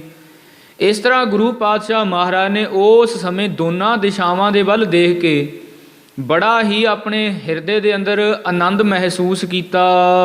ਜਾਂਤੇ ਧਰ ਆਨੰਦਪੁਰ ਨਾਮੋ। ਜਦੋਂ ਗੁਰੂ ਪਾਤਸ਼ਾਹ ਮਹਾਰਾਜ ਨੇ ਇਉਂ ਆਨੰਦ ਮਹਿਸੂਸ ਕੀਤਾ ਨਾ, ਫਿਰ ਗੁਰੂ ਪਾਤਸ਼ਾਹ ਮਹਾਰਾਜ ਦੇ ਦਿਲ ਵਿੱਚ ਇੱਕ ਖਿਆਲ ਪੈਦਾ ਹੋ ਗਿਆ ਕਿ ਕਿਉਂ ਨਾ ਜਿਹੜਾ ਅਸੀਂ ਨਗਰ ਵਸਾ ਰਹੇ ਹਾਂ ਇਹਦਾ ਨਾਮ ਹੀ ਆਨੰਦਪੁਰ ਰੱਖਿਆ ਜਾਏ। ਇਸ ਕਰਕੇ ਮਹਾਰਾਜ ਨੇ ਜਿੱਥੇ ਆਨੰਦ ਹੀ ਆਨੰਦ ਹੈ, ਪੁਰ ਕਹੀਏ ਸਾਧ ਸੰਗਤ ਜੀ ਪਿੰਡ, ਪੁਰ ਕਹੀਏ ਨਗਰੀ, ਗੁਰੂ ਪਾਤਸ਼ਾਹ ਮਹਾਰਾਜ ਨੇ ਫਿਰ ਇਹ ਆਨੰਦਾਂ ਦੀ ਪੂਰੀ ਕਹਿਣ ਲੱਗੇ, ਭਾਈ ਅੱਜ ਤੋਂ ਜਿਹੜਾ ਇਹ ਆਪਾਂ ਨਗਰ ਵਸਾ ਰਹੇ ਹਾਂ ਨਾ, ਇਹਦਾ ਨਾਮ ਹੀ ਆਨੰਦਪੁਰ ਹੋਵੇਗਾ। ਜਿਸ ਦਿਨ ਧਰਿਓ ਸੋ ਨਾਮ ਗੁਸਾਈ। ਔਰ ਫਿਰ ਉਦਣ ਹੀ ਸਤਿਗੁਰੂ ਸਾਹਿਬ ਜੀ ਮਹਾਰਾਜ ਨੇ ਨਾਮ ਰੱਖਿਆ ਸੀ, ਜਿਹੜਾ ਉਹ ਦਿਨ ਸੀ। ਤਿਸ ਤੇ ਨਿਸਾ ਭਈ ਜਬ ਆਈ। ਜਦੋਂ ਫਿਰ ਸਾਧ ਸੰਗਤ ਗੁਰੂ ਪਾਤਸ਼ਾਹ ਮਹਾਰਾਜ ਨੇ ਨਾਮ ਰੱਖਿਆ, ਸਾਰਾ ਦਿਨ ਬਤੀਤ ਹੋਇਆ, ਕੰਮਕਾਰ ਚੱਲਦੇ ਰਹੇ। ਫਿਰ ਜਦੋਂ ਰਾਤ ਪੈ ਗਈ ਹੈ, ਖਾਨ ਪਾਨ ਕਰ ਪੌਡਨ ਕੀਨਾ। ਜਿੰਨੀ ਕਿ ਜ਼ਰੂਰਤ ਸੀ ਸਤਿਗੁਰੂ ਸਾਹਿਬ ਜੀ ਮਹਾਰਾਜ ਨੇ ਪ੍ਰਸਾਦਾ ਪਾਣੀ ਛਕਿਆ, ਔਰ ਫਿਰ ਆਪਣੇ ਪਲੰਘੇ ਤੇ ਬਿਰਾਜਮਾਨ ਹੋ ਗਏ ਹਨ। ਤਿਮਰ ਦਸੋ ਦਿਸ਼ ਛਾਇਓ ਪੀਨਾ। ਔਰ ਫਿਰ ਸਾਧ ਸੰਗਤ ਜੀ ਰਾਤ ਪਈ ਹੀ ਸੀ, ਫਿਰ ਤਿਮਰ ਕਹੀਏ ਹਨੇਰਾ, ਕਿ ਦਸਾਂ ਦਿਸ਼ਾਵਾਂ ਦੇ ਵਿੱਚੋਂ ਵੈਸੇ ਆਪਾਂ ਗਿਣਦੇ ਹਾਂ ਵੀ 4 ਦਿਸ਼ਾਵਾਂ ਹੁੰਦੀਆਂ ਨੇ ਨਾ, ਉੱਤਰ ਦੱਖਣ ਪੂਰਬ ਔਰ ਪੱਛਮ, ਪਰ ਇੱਕ ਪਾਸੇ ਸਾਧ ਸੰਗਤ ਜੀ ਦਸਾਂ ਦਿਸ਼ਾਵਾਂ ਦੀ ਵੀ ਗਿਣਤੀ ਕੀਤੀ ਜਾਂਦੀ ਹੈ। ਆਪਣੇ ਅੱਗੇ ਲਾਓ 5 ਦਿਸ਼ਾਵਾਂ, ਪਿੱਛੇ ਵੱਲ ਦੇਖੋ ਫਿਰ 5 ਦਿਸ਼ਾਵਾਂ। ਜਿਵੇਂ ਟਾਈਮ ਪੀਸ ਚੱਲਦਾ ਹੈ ਨਾ ਸਾਧ ਸੰਗਤ, ਥੋੜ੍ਹੀ ਥੋੜ੍ਹੀ ਵਿੱਥ 'ਤੇ ਜਿਹੜੇ ਅੱਖਰ ਹਨ ਉਹ ਲਿਖੇ ਗਏ ਹੁੰਦੇ ਹਨ, ਇਸੇ ਤਰ੍ਹਾਂ ਥੋੜ੍ਹੀ ਥੋੜ੍ਹੀ ਵਿੱਥ 'ਤੇ ਦਿਸ਼ਾ ਬਣਦੀ ਹੈ। ਇਸ ਤਰ੍ਹਾਂ 10 ਦਿਸ਼ਾਵਾਂ ਵੀ ਗਿਣੀਆਂ ਜਾਂਦੀਆਂ ਹਨ। ਉਹਨਾਂ 10 ਦਿਸ਼ਾਵਾਂ ਦੇ ਵਿੱਚੋਂ ਨਾ ਹਰ ਪਾਸੇ ਤੋਂ ਪੂਰਾ ਹਨੇਰਾ ਛਾ ਗਿਆ ਹੈ, ਹੱਥ ਮਾਰਿਆਂ ਵੀ ਨਜ਼ਰੀ ਨਹੀਂ ਆ ਰਿਹਾ। ਤਬ ਇੱਕ ਦਾਨਵ ਆਵਨ ਚਹਿਓ। ਔਰ ਫਿਰ ਸਾਧ ਸੰਗਤ ਜੀ ਇੱਕ ਬਹੁਤ ਭਾਰਾ ਦੈਂਤ, ਬਹੁਤ ਵੱਡਾ ਜਿਹੜਾ ਦਾਨਵ ਹੈ ਉਹ ਇੱਥੇ ਆਉਣਾ ਚਾਹੁੰਦਾ ਹੈ। ਬਹੁਤ ਦੁਰਗੰਧਤ ਬਾਜੂ ਬਹਿਓ। ਹੁਣ ਜਦੋਂ ਉਹਨੇ ਆਉਣਾ ਕੀਤਾ ਨਾ, ਕਿਉਂ ਹੈ ਦੈਂਤ ਸੀ ਸਾਧ ਸੰਗਤ ਜੀ, ਬਹੁਤ ਦੁਰਗੰਧੀ ਦੇ ਸਹਿਤ ਜਿਹੜੀ ਹਵਾ ਹੈ ਉਹ ਚੱਲ ਪਈ। ਬੜੀ ਬਦਬੂਦਾਰ ਜਿਹੜੀ ਹਵਾ ਹੈ ਨਾ ਉਹ ਦੈਂਤ ਦੇ ਆਉਣ ਨਾਲ ਚੱਲਣੀ ਸ਼ੁਰੂ ਹੋ ਗਈ ਹੈ। ਜਬ ਬਦ ਬੋਏ ਗੁਰੂ ਕੋ ਆਈ। ਗੁਰੂ ਪਾਤਸ਼ਾਹ ਮਹਾਰਾਜ ਜੀ ਅਜੇ ਬਿਰਾਜਮਾਨ ਹੋਏ ਹੀ ਸਨ। ਹੁਣ ਦਸੇ ਦਿਸ਼ਾਵਾਂ ਤੋਂ ਬੜਾ ਹਨੇਰਾ ਜਿਹਾ ਛਾ ਗਿਆ, ਬਦਬੋ ਵਾਲੀ ਜਿਹੜੀ ਹਵਾ ਹੈ ਉਹ ਵਹਿਣ ਲੱਗ ਪਈ। ਗੁਰੂ ਪਾਤਸ਼ਾਹ ਮਹਾਰਾਜ ਨੂੰ ਵੀ ਇਹ ਬਦਬੋ ਜਿਹੜੀ ਹੈ ਆ ਗਈ ਹੈ। ਮੁਖ ਤੇ ਬਸਨ ਠਾਨ ਸਹਸਾਈ। ਜਦੋਂ ਸਤਿਗੁਰੂ ਤੇਗ ਬਹਾਦਰ ਸਾਹਿਬ ਜੀ ਮਹਾਰਾਜ ਨੂੰ ਇਹ ਬਦਬੋ ਵਾਲੀ ਹਵਾ ਆਈ, ਪਾਤਸ਼ਾਹ ਮਹਾਰਾਜ ਨੇ ਸੋਚਿਆ ਵੀ ਪਤਾ ਨਹੀਂ ਕਿੱਧਰੋਂ ਇਹ ਬਦਬੋ ਆ ਰਹੀ ਹੈ। ਉਸੇ ਵਕਤ ਗੁਰੂ ਸਾਹਿਬ ਜੀ ਮਹਾਰਾਜ ਨੇ ਇੱਕ ਕੱਪੜਾ ਲਿਆ ਔਰ ਆਪਣੇ ਮੁਖ ਦੇ ਉੱਤੇ ਰੱਖ ਲਿਆ ਹੈ। ਕਰਿਓ ਬਿਲੋਕਨ ਜਿਸ ਦਿਸ਼ ਪੌਰ। ਔਰ ਫਿਰ ਸਾਧ ਸੰਗਤ ਜੀ ਜਿੱਧਰ ਦਰਵਾਜ਼ਾ ਸੀ ਨਾ, ਜਿੱਥੇ ਮਹਾਰਾਜ ਜੀ ਸੱਜ ਕੇ ਆਰਾਮ ਕਰਨ ਲੱਗੇ ਸੀ, ਗੁਰੂ ਸਾਹਿਬ ਜੀ ਮਹਾਰਾਜ ਨੇ ਉੱਠ ਕੇ ਉਹ ਦਰਵਾਜ਼ੇ ਵੱਲ ਵੇਖਿਆ ਹੈ। ਦਾਰੁਨ ਬੀਖ ਖਰਿਓ ਤਿਸ ਠੌਰ। ਔਰ ਵੱਡਾ ਭਾਰਾ ਜਿਹੜਾ ਦੈਂਤ ਹੈ ਉਹ ਖੜਾ ਗੁਰੂ ਪਾਤਸ਼ਾਹ ਮਹਾਰਾਜ ਨੇ ਦੇਖਿਆ ਹੈ। ਮਹਾ ਭਿਆਨਕ ਰੂਪ ਦਿਖਾਵਾ। ਔਰ ਜਿਹਦਾ ਬਹੁਤ ਵੱਡਾ ਭਿਆਨਕ ਰੂਪ ਹੈ। ਸਾਧ ਸੰਗਤ ਜੀ ਹੁਣ ਇਹ ਤਾਂ ਹਨ ਸਮਰੱਥ ਗੁਰੂ। ਗੁਰੂ ਪਾਤਸ਼ਾਹ ਮਹਾਰਾਜ ਦੀ ਸਾਹਮਣੇ ਕੋਈ ਦੈਂਤ ਹੈ ਜਿਹੜਾ ਆ ਜਾਏ, ਫਿਰ ਉਹ ਸਾਧ ਸੰਗਤ ਜੀ ਗੁਰੂ ਪਾਤਸ਼ਾਹ ਮਹਾਰਾਜ ਨੂੰ ਕਿਸ ਦਾ ਡਰ ਨਹੀਂ ਹੈ। ਜਿਨ੍ਹਾਂ ਦੇ ਦਰ ਤੋਂ ਬਹੁਤ ਵੱਡੇ ਵੱਡੇ ਜਿਹੜੇ ਪਾਮਰ ਨੇ, ਪਾਪੀ ਨੇ, ਉਹ ਤਰ ਜਾਂਦੇ ਹਨ। ਫਿਰ ਸਾਧ ਸੰਗਤ ਜੀ ਦੈਂਤ ਕਿਸ ਬਾਗ ਦੀ ਮੂਲੀ ਹੈ ਕਹਿਣ ਦਾ ਵੀ ਇਹ ਗੁਰੂ ਪਾਤਸ਼ਾਹ ਮਹਾਰਾਜ ਨੂੰ ਡਰਾ ਸਕੇ। ਇਸ ਕਰਕੇ ਸਾਧ ਸੰਗਤ ਗੁਰੂ ਕੇ ਸਿੱਖਾਂ ਵਿੱਚ ਵੀ ਇੰਨੀ ਤਾਕਤ ਹੈ, ਗੁਰੂ ਕੇ ਪਿਆਰਿਆਂ ਵਿੱਚ ਵੀ ਇੰਨੀ ਤਾਕਤ ਹੈ ਕਿ ਉਹ ਵੱਡੇ ਵੱਡੇ ਜਿਹੜੇ ਭੂਤ ਪ੍ਰੇਤ ਪਿਸਾਚ, ਜਿਹੜੇ ਵੱਡੇ ਵੱਡੇ ਦੈਂਤ ਨੇ, ਉਹਨਾਂ ਨੂੰ ਤਾਰਨ ਦੀ ਸਮਰੱਥਾ ਰੱਖਦੇ ਨੇ। ਸਾਧ ਸੰਗਤ ਆਪਣੇ ਵੱਡੇ ਮਹਾਰਾਜ ਜੀ ਦੇਖੋ, ਸੁਲੇਮਾਨ ਪ੍ਰੇਤ ਬਾਰੇ ਸਾਰੀਆਂ ਗੁਰਸਿੱਖ ਸੰਗਤਾਂ ਨੂੰ ਪਤਾ ਹੈ, ਜਾਣਦੇ ਹਨ ਕਿਵੇਂ ਗੁਰੂ ਪਾਤਸ਼ਾਹ ਮਹਾਰਾਜ ਦੀ ਕਿਰਪਾ ਦੇ ਦੁਆਰਾ ਆਪਣੇ ਮਹਾਰਾਜ ਨੇ ਉਸ ਦਾ ਉਧਾਰ ਕੀਤਾ ਸੀ। ਇਸ ਕਰਕੇ ਸਾਧ ਸੰਗਤ ਜੀ ਗੁਰੂ ਪਾਤਸ਼ਾਹ ਮਹਾਰਾਜ ਨੇ ਜਦੋਂ ਦੇਖਿਆ ਵੀ ਕੋਈ ਇਹ ਦੈਂਤ ਖੜਾ ਹੈ, ਜਿਹ ਕੇ ਪਿਖੇ ਤਰਾਸ ਨਰ ਪਾਵਾ।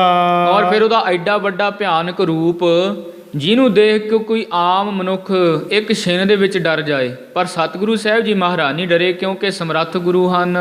ਸੀਸ ਮਹਾਨ ਬਿਖਾਨ ਕਰੀ ਖਰ। ਔਰ ਫਿਰ ਉਹਦੇ ਸਿਰ ਤੇ ਸਾਧ ਸੰਗਤ ਜੀ ਬੜੇ ਤਿੱਖੇ ਸਿੰਗ ਲੱਗੇ ਹੋਏ ਨੇ। ਲਾਲ ਵਿਸਾਲ ਕਰਾਲ ਬਾਲ ਧਰ। ਔਰ ਫਿਰ ਸਾਧ ਸੰਗਤ ਜਿਹੜੇ ਉਹਦੇ ਕੇਸ ਨੇ, ਜਿਹੜੇ ਉਹਦੇ ਵਾਲ ਹਨ, ਉਹ ਲਾਲ ਰੰਗ ਦੇ ਹਨ। ਹੋਠਨ ਕੋ ਚਾਟਤ ਵੱਡ ਜੀਹਾ। ਔਰ ਬਹੁਤ ਵੱਡੀ ਜੀਭਾ ਦੇ ਨਾਲ, ਆਪਣੀ ਜੀਭ ਦੇ ਨਾਲ ਆਪਣੇ ਹੋਠਾਂ ਨੂੰ, ਉਹ ਜਿਹੜਾ ਦੈਂਤ ਹੈ ਉਹ ਆਪਣੇ ਹੋਠਾਂ ਤੇ ਜੀਭ ਫੇਰ ਰਿਹਾ ਹੈ। ਰਕਤ ਬਿਲੋਚਨ ਦਾਰੁਨ ਦੀਹਾ। ਔਰ ਫਿਰ ਜਿਹੜੀਆਂ ਉਹਦੀਆਂ ਅੱਖਾਂ ਨੇ ਉਹ ਸਾਧ ਸੰਗਤ ਜੀ ਮਾਨੋ ਖੂਨ ਨਾਲ ਭਰੀਆਂ ਹੋਈਆਂ, ਬਿਲਕੁਲ ਲਾਲ ਅੱਖਾਂ ਕਰੀ ਖੜਾ ਹੈ। ਸ਼ਮਸ਼ ਬਾਲ ਪੀ ਲਾਲ ਵਡੇਰੀ। ਔਰ ਫਿਰ ਸਾਧ ਸੰਗਤ ਇਹਦਾ ਦਾੜਾ ਵੀ ਸੀ, ਦਾੜੇ ਦੇ ਜਿਹੜੇ ਕੇਸ ਨੇ ਉਹ ਵੀ ਲਾਲ ਰੰਗ ਦੇ ਹਨ। ਗਰਮ ਹੈ ਕਰਮ ਹੈ ਹੱਡ ਕਨੀਦੀ। ਔਰ ਗਲਾਂ ਦੇ ਵਿੱਚ ਸਾਧ ਸੰਗਤ ਜੀ ਬੜੇ ਹੱਡਾਂ ਦੀ ਮਾਲਾ ਪਾਈ ਹੋਈ ਹੈ, ਹੱਥ ਦੇ ਵਿੱਚ ਵੀ ਬਹੁਤ ਵੱਡੇ ਹੱਡ ਪਕੜੇ ਹੋਏ ਹਨ। ਕਾਰੋ ਰੰਗ ਅੰਗ ਸਭ ਕੀਰਾ। ਔਰ ਫਿਰ ਸਾਧ ਸੰਗਤ ਜੀ ਦੇ ਸਰੀਰ ਦਾ ਜਿਹੜਾ ਰੰਗ ਹੈ ਉਹ ਬਿਲਕੁਲ ਕਾਲਾ ਹੈ, ਬਿਲਕੁਲ ਕਾਲਾ ਕਲੂਟਾ। ਹਰ ਇੱਕ ਅੰਗ ਜਿਹੜਾ ਹੈ ਇਹ ਸਾਹਮਣੇ ਦਿਸ ਰਿਹਾ ਹੈ। ਠੋਲ ਉਦਰ ਅਰ ਧਮਨੀ ਹੀਰਾ। ਔਰ ਫਿਰ ਸਾਧ ਸੰਗਤ ਜੀ ਦੇਖਣ ਨੂੰ ਜਿਹੜਾ ਬਹੁਤ ਵੱਡਾ ਜਿਹੜਾ ਢਿੱਡ ਹੈ ਉਹ ਸਾਹਮਣੇ ਦਿਸ ਰਿਹਾ ਹੈ, ਜਿਹਦੇ ਵਿੱਚੋਂ ਬਹੁਤ ਸਾਰੀਆਂ ਨਾੜੀਆਂ ਵੀ ਦਿਸ ਰਹੀਆਂ ਨੇ। ਹਾਥਨ ਮਹਿ ਨਰ ਮੁੰਡ ਬਜਾਵ ਹੈ। ਔਰ ਫਿਰ ਇੱਕ ਹੱਥ ਦੇ ਵਿੱਚ ਹੱਡੀ ਪਕੜੀ ਹੋਈ ਹੈ, ਦੂਜੇ ਹੱਥ ਦੇ ਵਿੱਚ ਸਾਧ ਸੰਗਤ ਜੀ ਕਿਸੇ ਮਨੁੱਖ ਦੀ ਖੋਪੜੀ ਪਕੜੀ ਹੋਈ ਹੈ। ਉਹ ਹੱਡੀ ਦੇ ਨਾਲ ਨਾ ਉਹ ਖੋਪੜੀ ਨੂੰ ਟਕ ਟਕ ਕਰਕੇ ਵਜਾ ਰਿਹਾ ਹੈ। ਔਰ ਦ੍ਰਿਸ਼ਟ ਤੇ ਗੁਰਨ ਡਰਵ ਹੈ। ਔਰ ਫਿਰ ਭਿਆਨਕ ਦ੍ਰਿਸ਼ਟੀ ਕਰਦਾ ਹੈ। ਜਿਸ ਤਰ੍ਹਾਂ ਕਿਸੇ ਸਮੇਂ ਗੁਰੂ ਨਾਨਕ ਸਾਹਿਬ ਜੀ ਮਹਾਰਾਜ ਨੂੰ ਕਲਯੁਗ ਨੇ ਡਰਾਉਣਾ ਚਾਹਿਆ ਸੀ, ਪਰ ਸਤਿਗੁਰੂ ਸਾਹਿਬ ਜੀ ਮਹਾਰਾਜ ਤਾਂ ਦੀਨ ਦੁਨੀ ਦੇ ਮਾਲਕ ਨੇ। ਅੱਜ ਇਸੇ ਤਰ੍ਹਾਂ ਹੀ ਜਿਹੜਾ ਇਹ ਦੈਂਤ ਹੈ ਨਾ, ਬੜਾ ਭਿਆਨਕ ਰੂਪ ਧਾਰ ਕੇ ਔਰ ਮਨੁੱਖ ਦੀ ਜਿਹੜੀ ਖੋਪਰੀ ਹੱਥ ਵਿੱਚ ਫੜ ਕੇ ਉਹਨੂੰ ਵਜਾ ਕੇ ਬੜੀ ਭਿਆਨਕ ਦ੍ਰਿਸ਼ਟੀ ਨਾਲ ਨਾ ਗੁਰੂ ਤੇਗ ਬਹਾਦਰ ਸਾਹਿਬ ਜੀ ਮਹਾਰਾਜ ਨੂੰ ਡਰਾਉਣਾ ਚਾਹੁੰਦਾ ਹੈ। ਅਬ ਹਮ ਖੈ ਹੈ ਤ੍ਰਿਆ ਸੰਗ ਕਹਿ। ਔਰ ਫਿਰ ਸਾਧ ਸੰਗਤ ਜੀ ਜਦੋਂ ਐਸਾ ਹੋਇਆ ਨਾ, ਹੋਰ ਸਿੱਖ ਸੰਗਤਾਂ ਵੀ ਉੱਠ ਖੜੀਆਂ ਹੋਈਆਂ। ਉਹ ਹੁਣ ਉੱਥੇ ਇਸਤਰੀਆਂ ਖੜੀਆਂ ਨੇ, ਉਹਨਾਂ ਨੂੰ ਕਹਿਣ ਲੱਗਿਆ ਕਿ ਮੈਂ ਹੁਣ ਤੁਹਾਨੂੰ ਖਾ ਜਾਵਾਂਗਾ। ਤ੍ਰਿਪਤ ਹੈ ਰਕਤ ਬ੍ਰਿੰਦ ਜਬ ਲਹੈ। ਔਰ ਕਹਿਣ ਲੱਗਿਆ ਵੀ ਜਦੋਂ ਤੁਹਾਡਾ ਗਰਮ ਗਰਮ ਖੂਨ ਮੈਨੂੰ ਪ੍ਰਾਪਤ ਹੋਵੇਗਾ ਨਾ, ਤੁਹਾਡਾ ਖੂਨ ਪੀ ਕੇ ਮੈਂ ਤ੍ਰਿਪਤ ਹੋ ਜਾਵਾਂਗਾ। ਨਿਜਪੁਰ ਹਮਰੀ ਬਾਸ ਬਸਾਇਓ। ਕਹਿਣ ਲੱਗਿਆ ਤੁਸੀਂ ਇੱਕ ਰੱਤੀ ਭਰ ਵੀ ਸੋਚਿਆ ਨਹੀਂ ਮੇਰੇ ਰਹਿਣ ਵਾਲੀ ਜਗ੍ਹਾ ਤੇ ਤੁਸੀਂ ਆਪਣਾ ਨਗਰ ਵਸਾ ਲਿਆ ਹੈ। ਇਉਂ ਗੁਰੂ ਪਾਤਸ਼ਾਹ ਮਹਾਰਾਜ ਨੂੰ ਉਹ ਕਹਿ ਰਿਹਾ ਹੈ। ਤਨਕ ਨਹੀਂ ਔਰ ਮੈਂ ਡਰ ਪਾਇਓ। ਕਹਿਣ ਲੱਗਾ ਵੀ ਤੁਸੀਂ ਇੱਕ ਰੱਤੀ ਭਰ ਮੇਰਾ ਡਰ ਨਹੀਂ ਮੰਨਿਆ, ਮੇਰੇ ਰਹਿਣ ਵਾਲੀ ਜਗ੍ਹਾ ਤੇ ਤੁਸੀਂ ਆ ਕੇ ਇੱਥੇ ਨਗਰ ਵਸਾਉਣ ਲੱਗੇ ਹੋ। ਹਿਮ ਬੋਲਤ ਕੋ ਸੁਨ ਰਿਸ ਧਰ ਕੈ। ਔਰ ਜਦੋਂ ਇਉਂ ਬੋਲਿਆ ਨਾ, ਸਤਿਗੁਰੂ ਸਾਹਿਬ ਜੀ ਮਹਾਰਾਜ ਥੋੜਾ ਗੁੱਸੇ ਦੇ ਵਿੱਚ ਆ ਗਏ। ਗੁਰੂ ਸਾਹਿਬ ਜੀ ਮਹਾਰਾਜ ਸਾਧ ਸੰਗਤ ਜੀ ਬੜੇ ਰੋਹ ਦੇ ਵਿੱਚ ਆ ਗਏ ਹਨ, ਅਨੋਖ ਧਰਿਓ ਟਿਗ ਗੁਰ ਗਹਿ ਕਰਕੇ। ਕਿਉਂਕਿ ਸਤਿਗੁਰੂ ਸਾਹਿਬ ਜੀ ਮਹਾਰਾਜ ਜਿਹੜੇ ਸਨ ਨਾ, ਗੁਰੂ ਹਰਗੋਬਿੰਦ ਸਾਹਿਬ ਜੀ ਮਹਾਰਾਜ ਨੇ ਜਿਹੜੇ ਜੰਗਾਂ ਲੜੀਆਂ ਸੀ, ਸਤਿਗੁਰੂ ਤੇਗ ਬਹਾਦਰ ਸਾਹਿਬ ਜੀ ਮਹਾਰਾਜ ਛੋਟੀ ਉਮਰੇ ਉਹਨਾਂ ਜੰਗਾਂ ਵਿੱਚ ਵੀ ਸਾਧ ਸੰਗਤ ਜੀ ਨਾਲ ਹੋ ਕੇ ਵੈਰੀ ਨਾਲ ਦੋ ਦੋ ਹੱਥ ਕਰਦੇ ਰਹੇ ਨੇ। ਗੁਰੂ ਤੇਗ ਬਹਾਦਰ ਸਾਹਿਬ ਜੀ ਮਹਾਰਾਜ ਨੂੰ ਸ਼ਸਤਰ ਵਿੱਦਿਆ ਵੀ ਆਉਂਦੀ ਸੀ। ਹੁਣ ਗੁਰੂ ਪਾਤਸ਼ਾਹ ਮਹਾਰਾਜ ਨੇ ਨਾਲ ਹੀ ਆਪਣੇ ਸ਼ਸਤਰ ਰੱਖੇ ਹੋਏ ਸੀ। ਧਨੁੱਖ ਪਿਆ ਹੈ, ਤੀਰ ਕਮਾਨ, ਬੜੇ ਤਿੱਖੇ ਤਿੱਖੇ ਤੀਰ ਪਏ ਨੇ। ਜਦੋਂ ਉਹ ਦੈਂਤ ਇਉਂ ਰਿਸ ਭਰ ਕੇ ਬੋਲ ਰਿਹਾ ਨਾ ਵੀ ਤੁਸੀਂ ਮੇਰੀ ਜਗ੍ਹਾ ਤੇ ਆ ਕੇ ਆਪਣਾ ਜਿਹੜਾ ਹੈ ਇਹ ਨਗਰ ਵਸਾਉਣ ਲੱਗੇ ਹੋ, ਜਦੋਂ ਇਉਂ ਕਿਹਾ ਉਸਨੇ, ਗੁਰੂ ਸਾਹਿਬ ਜੀ ਮਹਾਰਾਜ ਰੋਹ ਵਿੱਚ ਆ ਗਏ। ਉਹ ਨਾਲ ਜਿਹੜਾ ਤੀਰ ਕਮਾਨ ਪਿਆ ਸੀ ਨਾ, ਮਹਾਰਾਜ ਨੇ ਇੱਕ ਛਿਨ ਦੇ ਵਿੱਚ ਉਹ ਚੱਕ ਕੇ ਆਪਣੇ ਹੱਥ ਦੇ ਅੰਦਰ ਕਰ ਲਿਆ ਹੈ। ਤੀਖਨ ਭੀਖਨ ਸੰਧਿਓ ਬਾਨ। ਔਰ ਫਿਰ ਪੱਥੇ ਦੇ ਵਿੱਚੋਂ ਸਤਿਗੁਰੂ ਤੇਗ ਬਹਾਦਰ ਸਾਹਿਬ ਜੀ ਮਹਾਰਾਜ ਨੇ ਇੱਕ ਚੁਣਮਾ ਜਿਹਾ ਤੀਰ ਕੱਢਿਆ, ਬੜੀ ਤਿੱਖੀ ਨੋਕ ਵਾਲਾ। ਗੁਰੂ ਸਾਹਿਬ ਜੀ ਮਹਾਰਾਜ ਨੇ ਚਿੱਲੇ ਤੇ ਚਾੜ ਲਿਆ ਹੈ। ਜਬ ਕੈਂਚਿਓ ਕਰ ਬਾਹੁਨ ਤਾਨ। ਗੁਰੂ ਸਾਹਿਬ ਜੀ ਮਹਾਰਾਜ ਦੇ ਵਿੱਚ ਕਿਹੜਾ ਤਾਕਤ ਘੱਟ ਸੀ ਸਾਧ ਸੰਗਤ ਜੀ, ਉਹਦੇ ਢਿੱਡ ਵੱਲ ਕਰਕੇ ਨਾ ਗੁਰੂ ਸਾਹਿਬ ਜੀ ਮਹਾਰਾਜ ਨੇ ਚਿੱਲੇ ਤੇ ਤੀਰ ਨੂੰ ਚਾੜਿਆ, ਤੰਦੀ ਨੂੰ ਆਪਣੇ ਬਾਹ ਦੇ ਜ਼ੋਰ ਨਾਲ ਨਾ ਕੰਨ ਤੱਕ ਪੂਰਾ ਖਿੱਚ ਲਿਆ ਹੈ। ਲਖਿਓ ਪ੍ਰਤਾਪ ਸ਼ਕਤ ਮੈਂ ਮਹਾ। ਔਰ ਫਿਰ ਉਹਨੇ ਵੀ ਜਾਣ ਲਿਆ, ਜਦੋਂ ਗੁਰੂ ਸਾਹਿਬ ਜੀ ਮਹਾਰਾਜ ਤਿਆਰ ਹੋ ਗਏ ਨਾ ਤੀਰ ਛੱਡਣ ਵਾਸਤੇ, ਹੁਣ ਦੈਂਤ ਨੇ ਵੀ ਜਾਣ ਲਿਆ ਵੀ ਇਹ ਕੋਈ ਆਮ ਨਹੀਂ ਹਨ, ਵੀ ਜਣੇ ਖਣੇ ਨੂੰ ਤਾਂ ਮੈਂ ਡਰਾ ਲੈਣਾ, ਪਰ ਇਹ ਕੋਈ ਖਾਸ ਹੀ ਹਨ ਜਿਹੜੇ ਮੇਰੇ ਸਾਹਮਣੇ ਬਿਲਕੁਲ ਡਰੇ ਨਹੀਂ, ਔਰ ਮੇਰਾ ਮੁਕਾਬਲਾ ਕਰਨ ਵਾਸਤੇ ਇਹਨਾਂ ਨੇ ਤੀਰ ਮੇਰੇ ਵੱਲ ਕਰ ਦਿੱਤਾ ਹੈ। ਇਉਂ ਉਹਨੇ ਮਨ ਵਿੱਚ ਜਾਣ ਲਿਆ ਹੈ। ਮੋਕਹ ਪਿਖ ਸਤੀਰ ਥਿਰ ਇਹਾਂ। ਮੈਨੂੰ ਦੇਖ ਕੇ ਬਿਲਕੁਲ ਨਹੀਂ ਡਰੇ, ਬਿਲਕੁਲ ਉਸੇ ਥਾਂ ਤੇ ਸਥਿਰ ਖੜੇ ਰਹੇ ਹਨ। ਐਸੀ ਹੋਏ ਨਾ ਸਰ ਕੋ ਛੋਰ ਹੈ। ਉਹਨੇ ਸੋਚਿਆ ਵੀ ਕਿਤੇ ਐਸਾ ਨਾ ਹੋਵੇ ਜਿਹੜਾ ਇਹਨਾਂ ਦੇ ਹੱਥ ਵਿੱਚ ਤੀਰ ਆ ਉਹ ਬਿਲਕੁਲ ਤਿਆਰ ਹੈ, ਬਸ ਤੰਦੀ ਨੂੰ ਗੂਠੇ ਦੇ ਨਾਲ ਲਾਇਆ ਹੋਇਆ, ਕੰਨ ਤੱਕ ਖਿੱਚਿਆ ਹੋਇਆ, ਚਿੱਲੇ ਤੇ ਤੀਰ ਚੜਿਆ ਹੋਇਆ ਹੈ, ਔਰ ਮੇਰੇ ਢਿੱਡ ਵੱਲ ਇਹਨਾਂ ਨੇ ਕੀਤਾ ਹੋਇਆ ਹੈ। ਕਿਤੇ ਐਸਾ ਨਾ ਹੋਵੇ ਵੀ ਮਾੜਾ ਜਿਹਾ ਗੂਠਾ ਹਿਲਾ ਕੇ ਤੀਰ ਛੱਡ ਦੇਣ। ਉਹਨੇ ਇਹ ਜਾਣਿਆ ਵੀ ਕਿਤੇ ਹੁਣ ਇਹ ਉਲਟੀ ਵਾਰਤਾ ਹੀ ਨਾ ਹੋ ਜਾਏ। ਅਜਮਤ ਬਲ ਤੇ ਮੁਰ ਉਰ ਫੁਰ ਹੈ। ਔਰ ਫਿਰ ਸੋਚਿਆ ਵੀ ਇਹ ਕੋਈ ਅਜਮਤਵਾਨ ਹੀ ਹਨ, ਔਰ ਆਪਣੀ ਸ਼ਕਤੀ ਨਾਲ ਕਿਤੇ ਮੇਰਾ ਢਿੱਡ ਪਾੜ ਕੇ ਰੱਖ ਦੇਣ। ਇਸ ਕਰਕੇ ਉਹਨੇ ਇਹ ਵਿਚਾਰ ਕਰ ਲਈ ਹੈ। ਤਰਸਤ ਹੋਈ ਕਰ ਤਬ ਕਿਕ ਆਇਓ। ਫਿਰ ਸਾਧ ਸੰਗਤ ਜੀ ਡਰ ਗਿਆ। ਗੁਰੂ ਸਾਹਿਬ ਜੀ ਮਹਾਰਾਜ ਦਾ ਪ੍ਰਤਾਪ ਦੇਖ ਕੇ ਨਾ, ਗੁਰੂ ਸਾਹਿਬ ਜੀ ਮਹਾਰਾਜ ਨੂੰ ਪੂਰੀ ਸ਼ਕਤੀ ਦੇ ਸਹਿਤ ਉਹ ਜਾਣ ਕੇ ਆਪਣੇ ਮਨ ਵਿੱਚ ਡਰ ਗਿਆ, ਔਰ ਘਿਘਿਆ ਕੇ ਬੇਨਤੀ ਕਰਨ ਲੱਗਿਆ ਹੈ। ਕਰੇ ਕੋਪ ਗੁਰਬਾਕ ਅਲਾਇਓ। ਔਰ ਫਿਰ ਬੜੀ ਨਿਮਰਤਾ ਦੇ ਨਾਲ ਨਾ ਸਤਿਗੁਰੂ ਸਾਹਿਬ ਜੀ ਮਹਾਰਾਜ ਨੂੰ ਬਚਨ ਕੀਤਾ ਹੈ ਜੀ। ਖਰੋ ਹੋ ਤੁਝ ਜਾਨ ਨਾ ਦੇ ਹੈ। ਔਰ ਫਿਰ ਜਦੋਂ ਘਿਘਿਆਇਆ ਬੇਨਤੀਆਂ ਕਰਨ ਲੱਗਿਆ ਨਾ, ਫਿਰ ਮਹਾਰਾਜ ਨੇ ਵੀ ਦਬਕਾ ਮਾਰਿਆ, ਕਹਿਣ ਲੱਗੇ ਖੜ ਜਾ, ਤੈਨੂੰ ਇੱਥੇ ਹੁਣ ਦੱਸਦੇ ਹਾਂ, ਹੁਣ ਨਹੀਂ ਤੈਨੂੰ ਅਸੀਂ ਜਾਣ ਦਿੰਦੇ। ਗੁਰੂ ਸਾਹਿਬ ਜੀ ਮਹਾਰਾਜ ਨੇ ਬੜੇ ਦਬਕੇ ਦੇ ਸਹਿਤ ਉਹਨੂੰ ਬਚਨ ਕਹੇ ਹਨ। ਏਕ ਬਾਣ ਤੇ ਪ੍ਰਾਨ ਹੈ ਕਹਿ ਹੈ। ਮਹਾਰਾਜ ਨੇ ਆਖਿਆ ਕਿ ਇਉਂ ਨਾ ਜਾਣੀ ਕਿ ਇੱਥੋਂ ਸੁੱਕਾ ਮੁੜ ਜਾਏਗਾ, ਇੱਕ ਤੀਰ ਦੇ ਨਾਲ ਹੀ ਤੇਰੇ ਪ੍ਰਾਣ ਨਾਸ ਕਰ ਦਿਆਂਗੇ। ਹਿਲਿਓ ਡਰਾਵਨ ਅਪਰ ਨਰਨ ਕੋ। ਕਹਿਣ ਲੱਗੇ ਤੂੰ ਹੋਰਾਂ ਨੂੰ ਡਰਾਉਂਦਾ ਹੋਏਗਾ, ਤੂੰ ਹੋਰਾਂ ਨੂੰ ਡਰਾਉਣ ਗਿੱਝਿਆ ਹੋਇਆ ਹੈ, ਇਸੇ ਕਰਕੇ ਸਾਨੂੰ ਡਰਾਉਣਾ ਚਾਹੁੰਦਾ ਸੀ। ਛਿਨ ਮੈਂ ਕਰਹਿ ਨਾਸ ਤੁਬ ਤਨ ਕੋ। ਇਉਂ ਨਾ ਜਾਣੀ ਵੀ ਇੱਥੇ ਵੀ ਡਰਾ ਕੇ ਤੂੰ ਸਾਨੂੰ ਆਪਣੀ ਜਗ੍ਹਾ ਛਡਾ ਲਵੇਂਗਾ। ਇੱਕ ਛਿਨ ਮਾਤਰ ਦੇ ਵਿੱਚ ਅਸੀਂ ਤੇਰਾ ਜਿਹੜਾ ਇਹ ਵੱਡਾ ਸਰੀਰ ਹੈ ਨਾ, ਭਿਆਨਕ ਜਿਹੜਾ ਦਿਖਾਉਣਾ ਹੈ, ਇਹਨੂੰ ਅਸੀਂ ਮਿੱਟੀ ਵਿੱਚ ਮਿਲਾ ਸਕਦੇ ਹਾਂ। ਫੇਰ ਨਾ ਫੇਰਾ ਕਰਹਿ ਨਾ ਹੀਰੈ। ਫਿਰ ਜਦੋਂ ਇਉਂ ਤੈਨੂੰ ਕੀਤਾ ਨਾ, ਫੇਰ ਨਹੀਂ ਇੱਧਰ ਨੂੰ ਮੂੰਹ ਕਰੇਗਾ, ਨਾ ਹੀ ਤੂੰ ਇੱਧਰ ਕਦੇ ਫੇਰਾ ਪਾਏਗਾ। ਸਹਿਤ ਕੁਟੰਬ ਹਤ ਹੈ ਇਸ ਬੀਰੈ। ਇਉਂ ਜਾਣ ਲਈ ਮਨ ਦੇ ਵਿੱਚ ਖਿਆਲ ਰੱਖੀ, ਇਹ ਭੁਲੇਖੇ ਕੱਢ ਦੇਈਂ ਕਿ ਤੈਨੂੰ ਅਸੀਂ ਛੱਡ ਦੇਵਾਂਗੇ। ਤੇਰਾ ਜਿਹੜਾ ਕੁਟੁੰਬ ਹੈ ਨਾ, ਪਰਿਵਾਰ ਹੈ, ਸਾਰਿਆਂ ਦੀ ਜਾਨ ਅਸੀਂ ਲੈ ਲਵਾਂਗੇ। ਇੱਥੇ ਹੀ ਤੇਰੇ ਕੁਟੁੰਬ ਸਹਿਤ ਤੈਨੂੰ ਮਿੱਟੀ ਵਿੱਚ ਮਿਲਾ ਦੇਵਾਂਗੇ। ਨਾਹੀਂ ਤਾਂ ਕਹੋ ਆਪਣੋ ਬਿਰਤਾਂਤ। ਕਹਿਣ ਲੱਗੇ ਫਿਰ ਜੇ ਚੰਗੀ ਚਾਹੁੰਦਾ ਹੈ ਨਾ, ਤੂੰ ਆਪਣਾ ਨਾਂ ਦੱਸ, ਪਤਾ ਦੱਸ ਦੇ। ਥਾਉ ਨਾਉ ਕੀਜਹਿ ਬਖਿਆਤ। ਹੁਣੇ ਹੀ ਸਾਡੇ ਸਾਹਮਣੇ ਦੱਸ ਵੀ ਤੂੰ ਕੌਣ ਹੈ, ਕਿੱਥੋਂ ਆਇਆ, ਕਿੱਥੇ ਰਹਿੰਦਾ ਹੈ। ਸੁਣ ਕਰ ਜੋਰ ਨਿਹਾਰਨ ਕਰਤਾ। ਔਰ ਫਿਰ ਜਦੋਂ ਗੁਰੂ ਸਾਹਿਬ ਜੀ ਮਹਾਰਾਜ ਦਾ ਇੰਨਾ ਪ੍ਰਤਾਪ ਦੇਖਿਆ ਨਾ, ਫਿਰ ਹੱਥ ਜੋੜ ਕੇ ਖੜਾ ਹੋ ਗਿਆ, ਬੜਾ ਡਰ ਕੇ ਗੁਰੂ ਸਾਹਿਬ ਜੀ ਮਹਾਰਾਜ ਵੱਲ ਦੇਖ ਰਿਹਾ ਹੈ। ਸਨਮੁਖ ਹੋਈ ਕਰ ਅਸੁਰ ਉਚਰਤਾ। ਔਰ ਫਿਰ ਜਿਹੜਾ ਇਹ ਅਸੁਰ ਹੈ ਨਾ, ਦੈਂਤ ਹੈ, ਇਹ ਸਤਿਗੁਰੂ ਮਹਾਰਾਜ ਦੇ ਸਾਹਮਣੇ ਹੋ ਕੇ ਬੇਨਤੀ ਕਰਨ ਲੱਗਿਆ ਹੈ। ਮਾਖੋ ਨਾਮ ਜਾਣੀਐ ਮੇਰਾ। ਕਹਿਣ ਲੱਗਿਆ ਸੱਚੇ ਪਾਤਸ਼ਾਹ ਜੀ, ਮੇਰਾ ਨਾਮ ਮਾਖੋ ਦੈਂਤ ਹੈ। ਇਸ ਪੀਪਰ ਤਰ ਪਰ ਨਿਤ ਡੇਰਾ। ਆਹ ਦੇਖੋ ਜਿਹੜਾ ਸਾਹਮਣੇ ਪਿੱਪਲ ਦਾ ਦਰਖਤ ਹੈ ਨਾ, ਉੱਥੇ ਮੈਂ ਆਪਣੇ ਕੁਟੁੰਬ ਦੇ ਪਰਿਵਾਰ ਦੇ ਸਮੇਤ ਰਹਿੰਦਾ ਹਾਂ ਜੀ। ਚਿਰੰਕਾਲ ਕੋ ਬਾਸ ਹਮਾਰੋ। ਬਹੁਤ ਲੰਮੇ ਸਮੇਂ ਤੋਂ ਮਹਾਰਾਜ ਜੀ ਅਸੀਂ ਇਸ ਪਿੱਪਲ ਦੇ ਦਰਖਤ ਤੇ ਰਹਿੰਦੇ ਹਾਂ। ਨਿਜ ਕੁਟੁੰਬ ਜੁਤ ਰਹਿਤ ਸੁਖਾਰੋ। ਬੜੇ ਸੁੱਖਾਂ ਦੇ ਸਹਿਤ, ਬੜੇ ਸੌਖੇ ਢੰਗ ਤਰੀਕੇ ਨਾਲ ਮਹਾਰਾਜ ਜੀ ਮੈਂ ਆਪਣੇ ਪਰਿਵਾਰ ਦੇ ਨਾਲ ਨਾ ਇਸ ਪਿੱਪਲ ਦੇ ਦਰਖਤ ਤੇ ਰਹਿੰਦਾ ਹਾਂ। ਛੀਨ ਲੀਨ ਤੁਮ ਕੀਨ ਬਸੇਰਾ। ਸੱਚੇ ਪਾਤਸ਼ਾਹ ਮਹਾਰਾਜ ਜੀ, ਪਰ ਤੁਸੀਂ ਇਹ ਗੱਲ ਚੰਗੀ ਨਹੀਂ ਕੀਤੀ। ਤੁਸੀਂ ਇੱਥੇ ਆਏ ਹੋ ਔਰ ਸਾਡਾ ਜਿਹੜਾ ਵਸੇਬਾ ਹੈ ਤੁਸੀਂ ਸਾਡੇ ਤੋਂ ਖੋਹ ਲਿਆ ਹੈ। ਚਾਹੋ ਬਸਾਬਨ ਨਗਰ ਵਡੇਰਾ।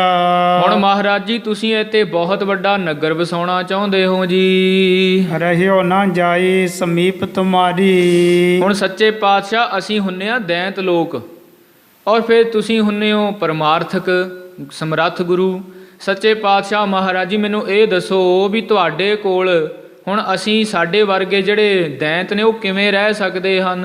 ਕਰੋ ਕੀਰਤਨ ਊਚ ਉਚਾਰੀ। ਹੁਣ ਤੁਹਾਡੀ ਇਹ ਮਰਿਆਦਾ ਹੈ ਵੀ ਤੁਸੀਂ ਕਰਦੇ ਹੋ ਗੁਰਬਾਣੀ ਦਾ ਕੀਰਤਨ। ਗੁਰਬਾਣੀ ਵਿੱਚ ਵੀ ਮਹਾਰਾਜ ਨੇ ਇਹ ਬਚਨ ਕਿਹਾ ਹੈ, ਜੈ ਸਾਧੂ ਗੋਬਿੰਦ ਭਜਨ ਕੀਰਤਨ ਨਾਨਕ ਨੀਤ।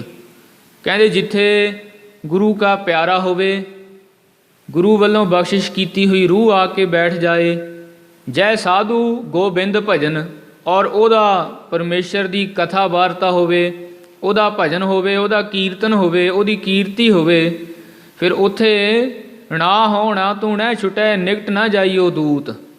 ਧਰਮ ਰਾਜੇ ਦੇ ਦੂਤ ਵੀ ਇਹ ਗੱਲ ਕਹਿੰਦੇ ਨੇ ਕਿ ਆਹ ਸੰਸਾਰ ਦੇ ਵਿੱਚ ਵਸਣ ਵਾਲੇ ਜਿਹੜੇ ਭੂਤ ਪ੍ਰੇਤ ਨੇ ਨਾ, ਕਿਉਂਕਿ ਸਾਧ ਸੰਗਤ ਜੀ ਇਹ ਹਨ, ਇਹਨਾਂ ਦੀ ਗਵਾਹੀ ਗੁਰਬਾਣੀ ਨੇ ਭਰੀ ਹੈ। ਕਈ ਕੋਟ ਭੂਤ ਪ੍ਰੇਤ ਸੂਕਰ ਮਿਰਗਾਚ, ਕਹਿੰਦੇ ਇਹ ਜੂਨੀਆਂ ਹਨ। ਜਿਸ ਤਰ੍ਹਾਂ ਮਹਾਰਾਜ ਨੇ ਕਿਹਾ ਨਾ, ਪਸ਼ੂ ਪ੍ਰੇਤ ਮੁਗਧ ਕਉ ਤਾਰੇ, ਫਿਰ ਉਹ ਜੇ ਹੈਨ ਤਾਂ ਮਹਾਰਾਜ ਨੇ ਤਾਂ ਹੀ ਗੱਲ ਕੀਤੀ ਹੈ ਨਾ ਸਾਧ ਸੰਗਤ ਜੀ। ਇਸ ਕਰਕੇ ਗੁਰੂ ਸਾਹਿਬ ਜੀ ਮਹਾਰਾਜ ਨੂੰ ਇਹ ਬੇਨਤੀ ਕਰਦਾ ਹੈ, ਸੱਚੇ ਪਾਤਸ਼ਾਹ ਮਹਾਰਾਜ ਜੀ ਹੁਣ ਤੁਸੀਂ ਇੱਥੇ ਆ ਕੇ ਵਸ ਗਏ ਹੋ, ਤੁਸੀਂ ਕਰਦੇ ਹੋ ਕੀਰਤਨ, ਔਰ ਫਿਰ ਜਿਹੜਾ ਇਹ ਕੀਰਤਨ ਹੈ ਨਾ, ਇੱਥੇ ਜਿੱਥੇ ਕੀਰਤਨ ਹੁੰਦਾ ਹੋਵੇ ਉੱਥੇ ਅਸੀਂ ਰਹਿ ਨਹੀਂ ਸਕਦੇ। ਉੱਥੇ ਤਾਂ ਜਿਹੜੇ ਧਰਮ ਰਾਜੇ ਦੇ ਦੂਤ ਨੇ ਉਹ ਵੀ ਆ ਨਹੀਂ ਸਕਦੇ ਮਹਾਰਾਜ ਜੀ। ਔਰ ਜਿਹੜਾ ਇਹ ਕੀਰਤਨ ਹੈ ਸਾਡੇ ਵਾਸਤੇ ਬੜਾ ਦੁਖਦਾਈ ਹੈ। ਪੜ੍ਹ ਸਿੱਖ ਉੱਚੇ ਗੁਰਬਾਣੀ। ਔਰ ਫਿਰ ਜਿਹੜੇ ਤੁਹਾਡੇ ਗੁਰਸਿੱਖ ਨੇ ਨਾ, ਇਹ ਬੜੀ ਉੱਚੀ ਉੱਚੀ ਗੁਰਬਾਣੀ ਪੜ੍ਹਦੇ ਨੇ। ਹਮਰੀ ਕੁਲ ਕੋ ਇਹ ਦੁਖਦਾਨੀ। ਸੱਚੇ ਪਾਤਸ਼ਾਹ ਸਾਡੀ ਬੰਸ ਉੱਚੀ ਬਾਣੀ ਪੜ੍ਹਨ ਦੀ ਜਿਹੜੀਆਂ ਆਵਾਜ਼ਾਂ ਨੇ ਨਾ, ਇਹ ਬੜੀਆਂ ਦੁਖਦਾਈ ਨੇ। ਰੱਛਿਆ ਸਗਲ ਦੇਸ਼ ਕੀ ਹੋਈ। ਹੁਣ ਇੱਕ ਗੱਲ ਤਾਂ ਹੋਈ ਹੈ, ਤੁਸੀਂ ਆ ਗਏ ਹੋ, ਇੱਥੇ ਸਾਰੇ ਦੇਸ਼ ਦੀ, ਸਾਰੇ ਇਲਾਕੇ ਦੀ ਰੱਖਿਆ ਹੋ ਗਈ ਹੈ। ਕਛੂ ਨਾ ਪਛਨ ਦੇ ਹਮ ਜੋਈ। ਪਰ ਹੁਣ ਸੱਚੇ ਪਾਤਸ਼ਾਹ ਮਹਾਰਾਜ ਜੀ ਸਾਡਾ ਤਾਂ ਹੋ ਗਿਆ ਨਾ ਉਜਾੜਾ। ਤੁਸੀਂ ਤਾਂ ਸਾਰੇ ਦੇਸ਼ ਦੀ ਆ ਕੇ ਕਰਤੀ ਹੈ ਰੱਖਿਆ, ਸਾਰੇ ਇਲਾਕੇ 'ਚ ਤੁਹਾਡਾ ਪ੍ਰਤਾਪ ਫੈਲ ਗਿਆ। ਪਰ ਮਹਾਰਾਜ ਜੀ ਸਾਨੂੰ ਤਾਂ ਉਜੜਨਾ ਪੈਣਾ ਹੈ ਨਾ। ਮਹਾਰਾਜ ਅਸੀਂ ਸਾਰੇ ਇਲਾਕੇ ਵਿੱਚ ਇੱਥੇ ਜੋ ਪਛਣਾ ਕਹੀਏ ਵੀ ਖਾਂਦੇ ਸੀ, ਆਪਣਾ ਜਿਹੜਾ ਖਾਣਾ ਸੀ ਜਿਹੋ ਜਿਹਾ ਵੀ ਖਾਂਦੇ ਸੀ ਮਹਾਰਾਜ ਜੀ, ਉਹ ਹੁਣ ਬੰਦ ਹੋ ਚੁੱਕਿਆ ਹੈ। ਸ਼ਬਦ ਪੜਤ ਜਹ ਲਗ ਸਿੱਖ ਫਿਰੈ। ਸੱਚੇ ਪਾਤਸ਼ਾਹ ਜੀ ਜਿਹੜੇ ਤੁਹਾਡੇ ਸਿੱਖ ਨੇ ਨਾ, ਇਹ ਇੱਕ ਪਾਸੇ ਟਿੱਕੇ ਨਹੀਂ ਬਹਿੰਦੇ, ਸਾਰੇ ਇਲਾਕੇ ਦੇ ਵਿੱਚ ਸ਼ਬਦ ਪੜ੍ਹਦੇ ਫਿਰਦੇ ਨੇ। ਮਹਾਰਾਜ ਜੀ ਆ ਜਿੱਧਰ ਨੂੰ ਵੀ ਤੁਹਾਡਾ ਕੋਈ ਗੁਰਸਿੱਖ ਜਾਂਦਾ ਹੈ, ਉਹਦੇ ਮੂੰਹ ਵਿੱਚ ਬਾਣੀ ਦਾ ਸ਼ਬਦ ਹੁੰਦਾ ਹੈ। ਹੁਣ ਉਹ ਗੁਰਸਿੱਖ ਪਤਾ ਨਹੀਂ ਕਿੰਨੀ ਦੂਰ ਤੱਕ ਫਿਰ ਆਵੇ, ਸੱਚੇ ਪਾਤਸ਼ਾਹ ਮਹਾਰਾਜ ਜਿੱਥੇ ਜਿੱਥੇ ਉਹ ਸ਼ਬਦ ਪੜ੍ਹਿਆ ਆਉਂਦਾ ਨਾ, ਉੱਥੇ ਅਸੀਂ ਜਾ ਨਹੀਂ ਸਕਦੇ। ਇਹ ਤੁਹਾਡੇ ਗੁਰਸਿੱਖ ਮਹਾਰਾਜ ਹਰ ਪਾਸੇ ਸ਼ਬਦ ਪੜ੍ਹਦੇ ਫਿਰਦੇ ਨੇ। ਤਿਸ ਦਿਸ਼ ਮਹਿ ਡਰ ਕਰ ਨਹਿ ਬਰੈ। ਹੁਣ ਗੁਰਬਾਣੀ ਦੇ ਡਰ ਤੋਂ ਮਹਾਰਾਜ ਜੀ ਉਹ ਦਿਸ਼ਾ ਦੇ ਵਿੱਚ ਅਸੀਂ ਵੜ ਨਹੀਂ ਸਕਦੇ, ਉੱਥੇ ਅਸੀਂ ਪ੍ਰਵੇਸ਼ ਨਹੀਂ ਕਰ ਸਕਦੇ ਹਾਂ। ਅਪਰ ਥਾਨ ਕਿਤ ਨਗਰ ਬਸਾਬਹੋ। ਇਸ ਕਰਕੇ ਮਹਾਰਾਜ ਜੀ ਸਾਡੀ ਬੇਨਤੀ ਹੈ ਵੀ ਸਾਨੂੰ ਹੋ ਗਿਆ ਇੱਥੇ ਬੜਾ ਔਖਾ, ਸਾਡਾ ਖਾਣਾ ਪੀਣਾ ਬੰਦ ਹੋ ਗਿਆ, ਸਾਡਾ ਰਹਿਣਾ ਬੜਾ ਔਖਾ ਹੋ ਗਿਆ ਹੈ। ਮਹਾਰਾਜ ਜੀ ਬੇਨਤੀ ਹੈ ਵੀ ਤੁਸੀਂ ਜਿਹੜਾ ਇਹ ਨਗਰ ਹੈ ਨਾ, ਕਿਸੇ ਹੋਰ ਥਾਂ ਤੇ ਜਾ ਕੇ ਵਸਾਉਣਾ ਕਰੋ ਜੀ। ਅਮਰੋ ਬਾਸਾ ਇਹਾਂ ਬਚਾਬਹੋ। ਸੱਚੇ ਪਾਤਸ਼ਾਹ ਮਹਾਰਾਜ ਜੀ ਤੁਸੀਂ ਦਿਆਲੂ ਹੋ, ਇੱਥੇ ਸਾਡੇ ਰਹਿਣ ਦੀ ਜਗ੍ਹਾ ਹੈ, ਤੁਸੀਂ ਸੱਚੇ ਪਾਤਸ਼ਾਹ ਕਿਤੇ ਹੋਰ ਨਗਰ ਵਸਾ ਲਓ, ਔਰ ਜਿਹੜਾ ਇਹ ਅਸਥਾਨ ਹੈ ਨਾ ਸਾਡੇ ਰਹਿਣ ਵਾਸਤੇ ਬਚਾ ਲਵੋ। ਬਰਖ ਸਾਤ ਸੈ ਬੀਤੇ ਮੋਹੀ। ਸੱਚੇ ਪਾਤਸ਼ਾਹ ਮੈਂ ਤੁਹਾਨੂੰ ਦੱਸ ਦੇਣਾ ਵੀ ਇੱਥੇ ਰਹਿੰਦਿਆਂ ਨੂੰ ਸਾਨੂੰ 700 ਸਾਲ ਹੋ ਗਏ ਨੇ। ਗੁਰੂ ਪਾਤਸ਼ਾਹ ਮਹਾਰਾਜ ਜੀ 700 ਸਾਲਾਂ ਤੋਂ ਨਾ ਅਸੀਂ ਇੱਥੇ ਰਹਿ ਰਹੇ ਹਾਂ। ਬਹੁ ਗੁਜਰਾਨ ਭਲੀ ਵਿਦ ਹੋਹੀ। ਹੁਣ ਤੱਕ ਮਹਾਰਾਜ ਜੀ ਜਦੋਂ ਤੱਕ ਤੁਸੀਂ ਨਹੀਂ ਸੀ ਆਏ, ਬੜੀ ਭਲੀ ਪ੍ਰਕਾਰ ਦੇ ਨਾਲ ਸਾਡੀ ਜਿਹੜੀ ਗੁਜਰਾਨ ਹੈ ਉਹ ਹੋ ਰਹੀ ਸੀ। ਗੁਰੂ ਪਾਤਸ਼ਾਹ ਮਹਾਰਾਜ ਜੀ ਬੜੇ ਲੰਮੇ ਸਮੇਂ ਤੋਂ ਅਸੀਂ ਇੱਥੇ ਰਹਿ ਰਹੇ ਹਾਂ, ਪਰ ਹੁਣ ਮਹਾਰਾਜ ਜੀ ਤੁਹਾਡੇ ਆਉਣ ਦੇ ਨਾਲ ਬੜਾ ਔਖਾ ਹੋ ਗਿਆ ਹੈ। ਇਸ ਕਰਕੇ ਅਸੀਂ ਬੇਨਤੀ ਕਰਦੇ ਹਾਂ ਕਿ ਤੁਸੀਂ ਜਿਹੜਾ ਨਗਰ ਹੈ ਉਹ ਕਿਤੇ ਹੋਰ ਜਾ ਕੇ ਵਸਾ ਲਵੋ। ਇਸ ਪ੍ਰਕਾਰ ਸਾਧ ਸੰਗਤ ਜੀ ਜਿਹੜਾ ਮਾਖੋ ਦੈਂਤ ਹੈ ਨਾ, ਉਹ ਗੁਰੂ ਸਾਹਿਬ ਜੀ ਮਹਾਰਾਜ ਨੂੰ ਬੇਨਤੀਆਂ ਕਰਦਾ ਹੈ। ਫਿਰ ਅੱਗੇ ਜਿਵੇਂ ਗੁਰੂ ਪਾਤਸ਼ਾਹ ਮਹਾਰਾਜ ਨੇ ਇਹਨੂੰ ਜਾਣ ਵਾਸਤੇ ਆਗਿਆ ਦੇਣੀ ਹੈ, ਔਰ ਇਹਨੇ ਪੁੱਛਣਾ ਹੈ ਕਿ ਸਤਿਗੁਰੂ ਸਾਹਿਬ ਜੀ ਮਹਾਰਾਜ ਜੀ ਵੀ ਅਸੀਂ ਇੰਨੇ ਲੰਮੇ ਸਮੇਂ ਤੋਂ ਇੱਥੇ ਰਹਿ ਰਹੇ ਹਾਂ, ਵੀ ਸਾਡੀ ਵੀ ਕੋਈ ਯਾਦ ਹੋਣੀ ਚਾਹੀਦੀ ਹੈ। ਫਿਰ ਗੁਰੂ ਪਾਤਸ਼ਾਹ ਮਹਾਰਾਜ ਜਿਹੜਾ ਮਾਖੋਵਾਲ ਹੈ ਨਾ, ਇਸ ਦੇ ਨਾਮ ਤੇ ਮਾਖੋਵਾਲ ਸ਼੍ਰੀ ਅਨੰਦਪੁਰ ਸਾਹਿਬ ਦਾ ਦੂਜਾ ਨਾਮ ਸਾਧ ਸੰਗਤ ਜੀ ਮਾਖੋਵਾਲ ਹੈ। ਔਰ ਫਿਰ ਇਹ ਗੁਰੂ ਪਾਤਸ਼ਾਹ ਮਹਾਰਾਜ ਨੇ ਉਹਨੂੰ ਕਹਿਣਾ ਵੀ ਤੇਰੀ ਵੀ ਯਾਦ ਰਹੇਗੀ। ਜਿਹੜਾ ਇਹ ਸਾਰਾ ਪ੍ਰਸੰਗ ਹੈ, ਫਿਰ ਮਹਾਰਾਜ ਨੇ ਉਹਨੂੰ ਸਰਹੰਦ ਵੱਲ ਜਾਣ ਵਾਸਤੇ ਕਹਿਣਾ ਹੈ। ਇਹ ਜਿਹੜਾ ਸਾਰਾ ਪ੍ਰਸੰਗ ਹੈ ਨਾ, ਉਹ ਕੱਲ੍ਹ ਦੇ ਦੀਵਾਨ ਵਿੱਚ ਆਪਾਂ ਸਰਵਣ ਕਰਾਂਗੇ। ਇਸ ਪ੍ਰਕਾਰ ਗੁਰੂ ਨੌਵੇਂ ਪਾਤਸ਼ਾਹ ਮਹਾਰਾਜ ਜੀ ਗੁਰਤਾ ਗੱਦੀ ਤੇ ਬਿਰਾਜਮਾਨ ਹੋ ਕੇ ਆਪਣੇ ਵਡਭਾਗੇ ਗੁਰਸਿੱਖਾਂ ਤਾਈਂ ਨਿਹਾਲ ਕਰ ਰਹੇ ਹਨ ਜੀ। ਬਰਖ ਸਾਤ ਸੈ ਬੀਤੇ ਮੋਹੀ। ਬਹੁ ਗੁਜਰਾਨ ਭਲੀ ਵਿਦ ਹੋਹੀ। ਬਰਖ ਸਾਤ ਸੈ ਬੀਤੇ ਮੋਹੀ। ਬਹੁ ਗੁਜਰਾਨ ਭਲੀ ਵਿਦ ਹੋਹੀ। ਹੇ ਅਚੁੱਤ ਹੈ ਪਾਰ ਬ੍ਰਹਮ ਅਵਿਨਾਸੀ।